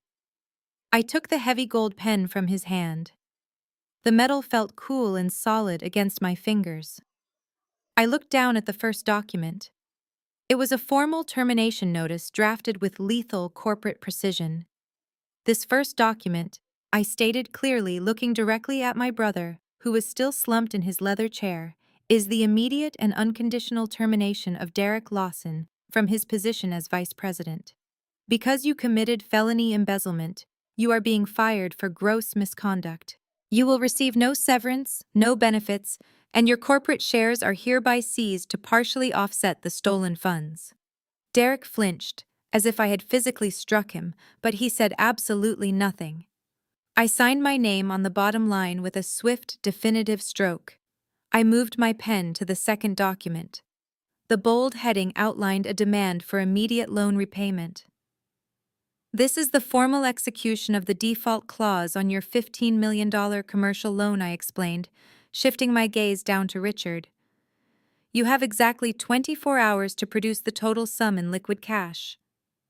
Since my forensic audit proves you do not even have a fraction of that amount, this document effectively initiates the hostile takeover and immediate liquidation of Crestview Real Estate. Your company is officially bankrupt, Richard. It belongs to me now." Richard let out a hollow, agonizing groan. He lowered his head until his forehead rested against the carpet, his hands clutching his graying hair. I signed the second document without a single ounce of hesitation. I slid the third and final document toward me. This one was a formal eviction notice. "And this," I said, my voice dropping to a sharp, icy tone, "is a 24-hour notice to vacate the premises of the company-owned mansion located in the Oak Ridge subdivision. The property is being repossessed by the Harrington Trust. You and Jasmine have until tomorrow afternoon to remove your personal belongings, or they will be seized as collateral by federal authorities." I signed the third document and carefully placed the gold fountain pen back onto the polished wood. The execution was complete. With 3 simple signatures, I had entirely dismantled the fake empire that had caused me 33 years of misery. I had stripped them of their money, their status, their home, and their pride. I stood up from the heavy leather chair and buttoned my navy blue suit jacket. I picked up my briefcase from the floor. Richard and Cynthia remained frozen on the carpet, unable to even look at me. I walked slowly around the long mahogany table, my heels clicking sharply against the floorboards, until I reached the spot where Derek was sitting. He looked up at me. His arrogant, privileged face was pale, sweaty, and completely devoid of hope. The golden child was finally facing the consequences of his own actions. I leaned down slightly, bringing my face just inches from his. "I guess I am not the mistake after all," I whispered. I turned my back on them forever and walked right out of the room without looking back. 2 days later, the reality of my signatures materialized in the pristine, manicured streets of the Oak Ridge subdivision. I did not need to be physically present to witness the collapse of their fake world. The asset recovery firm I hired provided real-time video documentation for all high-value corporate seizures. I sat comfortably at my kitchen island, drinking my morning coffee, and opened the secure link on my laptop. The live video feed loaded instantly. The camera angle was positioned from the dashboard of a heavy-duty commercial tow truck, idling quietly at the end of a long cobblestone driveway. At the top of the driveway sat the sprawling 6-bedroom mansion Crestview Real Estate had purchased for Derek and Jasmine. The front door was wide open. Jasmine was sprinting back and forth across the pristine front porch. She was completely frantic. She was no longer wearing her perfectly curated influencer outfits. She wore plain gray sweatpants and a messy bun. Her arms were heavily loaded with dozens of brightly colored luxury handbags. She was aggressively tossing Hermes and Chanel bags into the open trunk of her matte black Mercedes G-Wagon. She was desperately trying to secure her stolen inventory before the 24-hour eviction deadline expired. The tow truck driver put his vehicle into gear and slowly rolled up the driveway. The loud rumble of the diesel engine shattered the quiet suburban morning. Jasmine froze. She dropped a bright pink leather bag onto the concrete and spun around to face the massive truck. The driver stepped out wearing a high-visibility vest and holding a thick metal clipboard. He did not look intimidated by the expensive surroundings. "Excuse me," Jasmine screamed, marching down the driveway and waving her hands wildly. "You cannot park that ugly thing here. This is private property. We are in the middle of moving." The driver calmly looked down at his clipboard. "Are you Jasmine Lawson?" he asked in a loud, flat voice. "Yes," she snapped, crossing her arms defensively. "And I am telling you to leave immediately." "I am not here for you, madam," the driver replied, pulling a heavy steel chain from the back of his truck. "I am here for the vehicle. This Mercedes is registered as a corporate asset to Crestview Real Estate. Since the company is currently in default and undergoing total asset liquidation, the Harrington Trust has authorized the immediate repossession of this vehicle. Step away from the car, please." Jasmine let out an ear-piercing shriek. "You cannot take my car," she yelled, lunging forward and physically placing her body against the grille of the G-Wagon. "It is mine. My husband bought it for me. It is a gift." Derek suddenly burst out of the front door of the mansion. He looked absolutely terrible. His face was unshaven, his eyes were bloodshot, and he was wearing a wrinkled gray shirt. He sprinted down the driveway toward the tow truck. "Hey," Derek yelled, trying to summon his old booming executive voice. "Stop what you are doing right now. I am the vice president of that company. You have absolutely no right to touch that car. I will call the police and have you arrested for grand theft auto." The driver did not even flinch. He simply handed Derek the thick stack of legal documents containing my signature and the federal court seal. "You were fired 2 days ago, sir," the driver stated firmly. "The Harrington Trust holds the lien. Go ahead and call the police. They already have copies of the seizure orders. Now step aside, or I will have you cited for obstructing a legal recovery." Derek stared at the paperwork. The fight instantly drained out of him. He stepped back, leaving Jasmine standing alone in front of the car.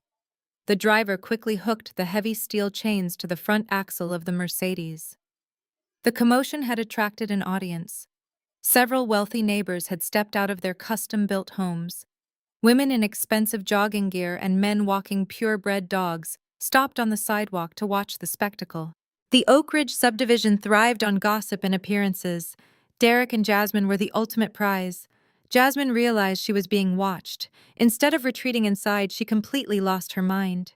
She threw herself onto the perfectly manicured green grass and began sobbing hysterically. She beat her fists against the lawn, screaming that her life was completely ruined, while the tow truck loudly hoisted the front of her luxury SUV into the air. Derek stood on the driveway, completely paralyzed by the public humiliation. The former golden child was reduced to a pathetic spectator, watching his stolen wealth disappear, while his wealthy neighbors filmed the dramatic meltdown. I took a sip of coffee and smiled. While Jasmine was screaming on the manicured lawn, a much more severe operation was unfolding downtown at the Crestview Real Estate corporate headquarters. I had handed my fully encrypted forensic dossier over to Mr. Gallagher the previous afternoon, and he had immediately forwarded it to his highest contacts at the Federal Bureau of Investigation. The federal authorities do not waste time when they are handed a perfectly packaged wire fraud case involving millions of stolen dollars. At exactly 1 in the afternoon, 3 black government vehicles pulled up to the front entrance of the Crestview building. A dozen federal agents wearing dark windbreakers with the letters printed boldly across the back marched straight through the revolving glass doors. They completely bypassed the stunned receptionist and swarmed the executive floor. My former colleagues, the exact same people who had watched me being escorted out just days prior, were now pressed against the glass walls of their cubicles in absolute shock. They watched closely as federal agents stormed into Derek's corner suite. He was sitting helplessly at his desk, likely still reeling from the morning repossession of his wife's luxury vehicle, when the lead agent ordered him to stand up and place his hands behind his back. The former golden child did not put up a fight. He was completely broken. The agent secured heavy steel handcuffs around his wrists and loudly read him his rights. They marched him out of his office down the long corridor and straight through the crowded corporate bullpen. Every single employee watched the vice president of the company being paraded out like a common criminal. There was no arrogance left in his posture. His head was bowed, his face flushed with the ultimate humiliation as he was loaded into the back of a federal vehicle parked on the busy city street. While his only son was being aggressively processed at the federal courthouse, Richard was frantically locked inside his own office, desperately trying to salvage his rapidly collapsing empire. The 24-hour deadline to repay the $15 million commercial loan was rapidly approaching. Richard foolishly believed his sheer charisma and his prestigious social network could save him. He pulled out his leather-bound contact book and began aggressively dialing the private numbers of his wealthiest associates from the Oak Ridge Country Club. He called commercial real estate developers, elite hedge fund managers, and private bankers he had played golf with for over 20 years. He pitched them a desperate story of a temporary cash flow issue, begging for a short-term bridge loan to cover the massive debt. He offered outrageous interest rates and promised heavy equity in his future projects. But the response was uniformly brutal and swift. Word travels incredibly fast in elite financial circles, and the sudden spectacular collapse of Crestview real estate was already the biggest gossip of the day. What Richard did not realize was that I had already completely severed his financial lifelines. By activating the default clause through the powerful Harrington Trust, I automatically triggered a catastrophic credit event across all major institutional banking networks. Apex Capital Holdings had officially flagged Richard and his entire company as a severe flight risk and a direct target of an active federal fraud investigation. Every single time Richard called a bank, their risk assessment algorithms immediately rejected his application. He was financially toxic. One prominent senior banker, a man Richard had considered a close personal friend for decades, finally gave it to him straight over the phone. The banker told Richard that his credit profile was completely blacklisted by the Harrington Trust. No reputable financial institution in the entire country would dare lend a single dollar to a man who was actively being liquidated by a billionaire estate. Richard slammed his office phone down so hard the plastic receiver completely cracked. He stood entirely alone in his massive executive suite, surrounded by expensive artwork and imported furniture he could no longer afford. He looked out the large glass window at the city skyline he used to claim as his own territory. The harsh reality of his situation finally crushed him. He was not just broke, he was financially radioactive. His son was sitting in federal custody, his company was effectively seized, and his pristine country club reputation was completely obliterated. He had spent 34 years building a massive fortress of lies on top of my stolen inheritance, and I had effortlessly demolished it in a single afternoon. I closed the live video feed of the driveway on my laptop and took another calm sip of my warm coffee. The dominoes were falling exactly as I had meticulously calculated. My toxic family had finally learned that actions carry severe consequences, and the absolute truth always wins in the very bitter end. Sunday morning arrived. For Richard and Cynthia, it was a desperate battleground. Despite their sons sitting in a federal cell and their company accounts being completely frozen, they made a collective delusional decision. They were going to attend the exclusive Sunday brunch buffet, like every single week. Cynthia spent 2 hours applying heavy makeup to hide her swollen eyes, squeezing herself into a bright floral designer dress. Richard put on his finest navy blazer. They truly believed that if they simply acted like everything was perfectly normal, the wealthy elite would ignore the massive federal raid dominating local news. They thought their pristine social status could somehow act as a shield against their total financial ruin. They pulled up to the grand entrance of the Oak Ridge Country Club in Richard-leased luxury sedan. The young valet, who usually greeted them with a wide smile and a rush to open their doors, hesitated for a fraction of a second before approaching the vehicle. Richard tossed the keys to the young man with his usual practiced arrogance, completely ignoring the awkward silence. Cynthia linked her arm tightly through his, pasting a rigid smile onto her face. They marched up the wide marble steps and through the heavy glass doors into the bustling grand lobby. The club was packed with the most influential families in the city, mingling over mimosas and fresh pastries. The moment Richard and Cynthia stepped into the main dining hall, the ambient chatter instantly dropped by half. Dozens of eyes darted in their direction. Whispers erupted at tables near the entrance. People they had known for decades suddenly found their expensive champagne glasses incredibly fascinating, refusing to make any eye contact. Richard and Cynthia ignored the glaringly obvious social freeze and walked directly toward their usual premium booth by the large bay windows. Before they could reach their table, a man in a sharp charcoal suit stepped directly into their path. It was Mr. Preston, the general manager of the Oak Ridge Country Club. He did not offer his usual warm handshake or polite bow. His face was entirely stern, his posture rigid and unyielding. Richard immediately tried to take control of the interaction. "Good morning, Preston." Richard boomed, his voice echoing slightly in the hushed dining room. "We will take our usual table. And please send over a bottle of the reserve Prosecco. We have a lot to celebrate today." Mr. Preston did not budge a single inch. "I am afraid I cannot do that." Mr. Lawson, the manager, replied, his voice projecting clearly across the suddenly silent room. "In fact, I must ask you and your wife to leave the premises immediately." Cynthia gasped, her rigid smile finally cracking. "Leave!" she repeated, her voice pitching upward in panic. "What on earth are you talking about? We have been premium members of this club for 25 years. Mr. Preston pulled a folded piece of heavy cardstock from his inside jacket pocket. "That membership has been officially terminated by the board of directors as of an hour ago," he stated coldly. "You are currently trespassing on private property." Richard's face turned a violent shade of crimson. "You cannot do this to me," he hissed, leaning forward aggressively. "I demand to speak to the board president right now. I have invested thousands of dollars into this facility." Mr. Preston stood his ground, unfazed by the hollow threat. "The board president is the one who drafted this notice," he replied loudly, ensuring the surrounding tables heard every single word. "Your membership has been permanently revoked due to severe violations of our community conduct clauses.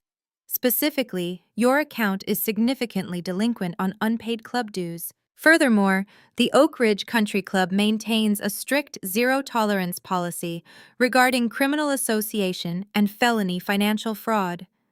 We cannot have our prestigious institution linked to a federal embezzlement investigation."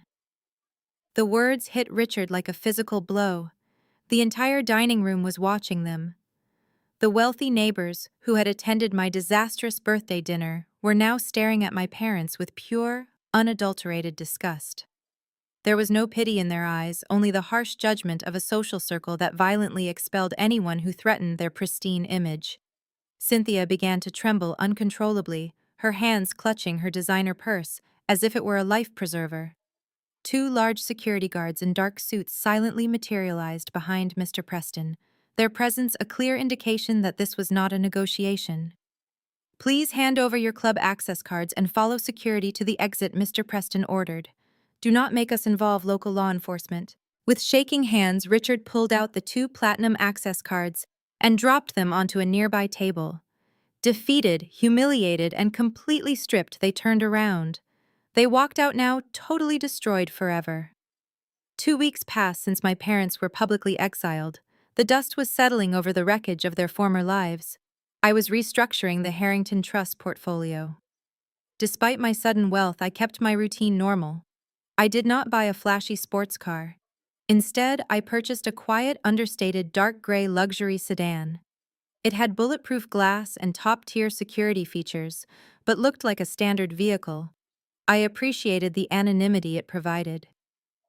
On a brisk Tuesday afternoon, I stopped by an upscale grocery store to pick up fresh produce. I was pushing my cart out the automatic doors when a chaotic movement caught my eye. A disheveled woman stepped out from behind a concrete pillar in the parking lot, moving erratically toward my vehicle. It took me 3 seconds to recognize her. Cynthia looked absolutely unrecognizable. Her signature blonde hair was unwashed and pulled back into a messy knot. She wore an oversized beige trench coat, and her face was pale. The arrogant suburban matriarch was completely gone, replaced by a frantic, broken woman fueled by raw desperation.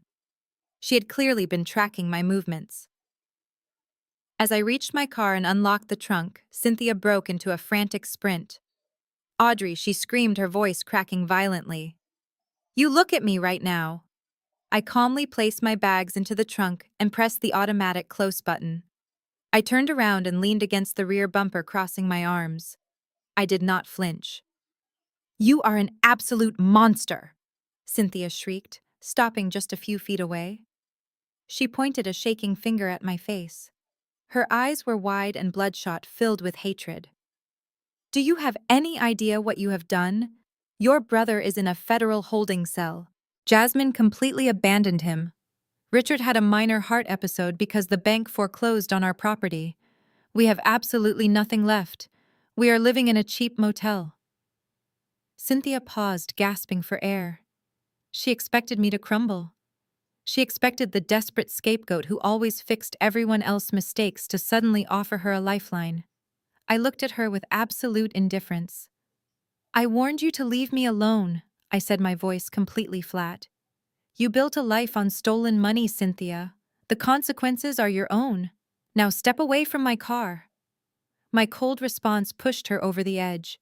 She lunged forward, slamming her hands against the tinted glass of my rear passenger window. "You owe us," she wailed, her face contorting in agony. "We are your family. You cannot destroy us and live a billionaire life. I will never let you have peace.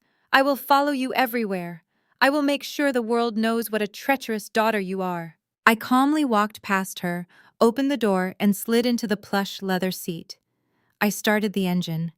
The powerful purr of the luxury car masked her frantic breathing. Cynthia rushed to my window, pressing her palms against the glass, preparing to scream. I lowered the window just a few inches. Cynthia leaned in eagerly, thinking I was going to engage in the toxic screaming match she craved. But before she could speak a single word, a tall man in a plain gray suit stepped out from behind a parked vehicle nearby. I had hired a private security firm, and a plainclothes security operative had been shadowing me discreetly for exactly this kind of scenario. The man walked briskly up behind Cynthia. "Cynthia Lawson?" he asked in a loud, authoritative voice. Cynthia spun around, startled by the sudden interruption. "Yes," she answered, blinking in confusion. The man pulled a thick white envelope from his jacket pocket and pressed it firmly against her chest. She reflexively grabbed it. "You have just been served," the man stated professionally. "Step away from the vehicle immediately." Cynthia looked down at the heavy envelope, her hands trembling. "What is this?" she whispered, her voice barely audible. I looked at her through the partially opened window. "That is a permanent, legally binding restraining order," I explained, keeping my tone perfectly conversational. "It mandates that you, Richard, and Derek must remain at least 500 feet away from me, my residence, and any property owned by the Harrington Trust. If you attempt to contact me again or approach me in public, my security team will immediately call the police, and you will be arrested for violating a strict court order." Cynthia stared at me, her mouth hanging open in sheer disbelief. The heavy white envelope slipped from her fingers and hit the asphalt. "Enjoy the cheap motel, Cynthia," I said smoothly. I rolled up the tinted window, put the car in drive, and pulled smoothly out of the parking lot, leaving her standing entirely alone there forever. 6 months passed since that afternoon in the grocery store parking lot. The transition from forensic accountant to the billionaire head of the Harrington Trust was a chaotic but ultimately seamless evolution. I did not just inherit an empire, I completely sanitized one. The toxic entity formerly known as Crestview Real Estate was legally dissolved and entirely absorbed into Apex Capital Holdings. I systematically fired every single executive who had blindly enabled my toxic family to embezzle corporate funds, immediately replacing them with a brand new board of highly vetted, ethical financial professionals. We implemented aggressive compliance protocols and transparent accounting practices. Within 2 quarters, the restructured firm was not just surviving without Richard and Derek. It was thriving, pulling in record profits through legitimate, sustainable commercial developments. While my new company flourished, the people who once treated me like a worthless nuisance were facing the bleak reality of their actions. Derek never even made it to trial. Faced with the mountain of encrypted forensic evidence I handed over to the federal prosecutors, his expensive defense attorney advised him to take a plea deal. He officially pleaded guilty to 2 counts of major felony wire fraud and 1 count of massive corporate embezzlement. The judge was not swayed by his former country club pedigree. Derek was sentenced to 4 years in a federal correctional institution. The golden child traded his custom Italian suits for a standard-issue khaki uniform. He now spent his days working in the prison laundry facility, earning pennies an hour, entirely stripped of the unearned arrogance that had defined his entire adult life. Jasmine did exactly what she promised to do in the boardroom. The ink on Derek's indictment was barely dry before she filed for a highly publicized, ruthless divorce. She desperately tried to distance herself from his crimes to save her social media brand. It completely backfired. The federal authorities had aggressively seized her designer handbags, her luxury jewelry, and the mansion, leaving her with absolutely nothing but a severely damaged reputation. Her wealthy followers vanished overnight, refusing to associate with a convicted felon ex-wife. Today, Jasmine lives in a tiny studio apartment on the outskirts of the city. She spends her days posting heavily filtered videos from her small kitchen, desperately trying to sell questionable detox teas and cheap hair gummies to a rapidly shrinking online audience. The glamorous influencer lifestyle she valued above human decency is completely dead and buried. My parents suffered the most precipitous fall from grace. Stripped of their stolen wealth and blacklisted from every elite circle in the state, Richard and Cynthia were forced to face the brutal reality of the working class they used to openly mock. They currently reside in a cramped, outdated two-bedroom rental apartment located directly above a noisy bowling alley. To make rent and pay off the mountain of legal debt they incurred during the bankruptcy, both of them had to find employment. Richard, the man who used to scream at me for questioning his authority as a chief executive officer, now works exactly 40 hours a week as a basic customer service associate at a massive local hardware store. He spends his days wearing a bright orange vest, directing contractors to the plumbing aisle and sweeping up sawdust. Cynthia, who once hosted lavish charity galas and constantly sneered at my wardrobe, took a job as a receptionist at a low-tier dental clinic. She answers phones and schedules cleanings for minimum wage, completely isolated from the wealthy socialites she sacrificed my biological father to impress. I sat behind my massive mahogany desk in the corner suite of Apex Capital Holdings, looking out the floor-to-ceiling windows at the sprawling city skyline. The morning sun illuminated the bustling streets below. My encrypted work laptop sat open in front of me, displaying a perfectly balanced multi-million-dollar quarterly profit report. There were no hidden offshore accounts. There were no fake vendor invoices. There were no fraudulent expense reports to silently correct. The financial foundation of my life was finally built on solid, undeniable truth. For 33 years, I was the designated punching bag for a family of parasites. They demanded my constant gratitude while secretly draining the fortune that rightfully belonged to me. They mistakenly thought I was incredibly weak just because I quietly kept my head down and did the complex math. But the math never lies to anyone. It simply waits for the right forensic auditor to read the detailed ledger. I took a slow, deep breath of the cool, conditioned air, picked up my heavy gold fountain pen, and confidently signed my name at the bottom of a legitimate 9-figure corporate acquisition. The scapegoat era was officially over. The new Harrington legacy had finally begun. Later that evening, I left the corporate headquarters and took my private elevator up to the top floor of the newly acquired Apex Tower. My new home was a sprawling multi-level penthouse overlooking the entire city. It was a massive upgrade from the cramped two-bedroom rental I had lived in for years, while my family stole my inheritance. The floor-to-ceiling windows offered a panoramic view of the glittering downtown skyline. The space was incredibly quiet. There were no arrogant brothers slamming doors, no hysterical mothers demanding attention, and absolutely no fathers belittling my existence. There was only the peaceful hum of the central air conditioning and the soft glow of the city lights reflecting off the polished hardwood floors. I walked over to the massive marble kitchen island and poured myself a glass of expensive sparkling water. I stood there for a long moment, simply breathing in the absolute freedom my new life provided. The suffocating weight of my toxic family was permanently lifted from my shoulders. I was no longer the designated punching bag, the financial janitor, or the desperate daughter seeking validation from people incapable of love. I was completely autonomous. I set my glass down and walked into my expansive home office.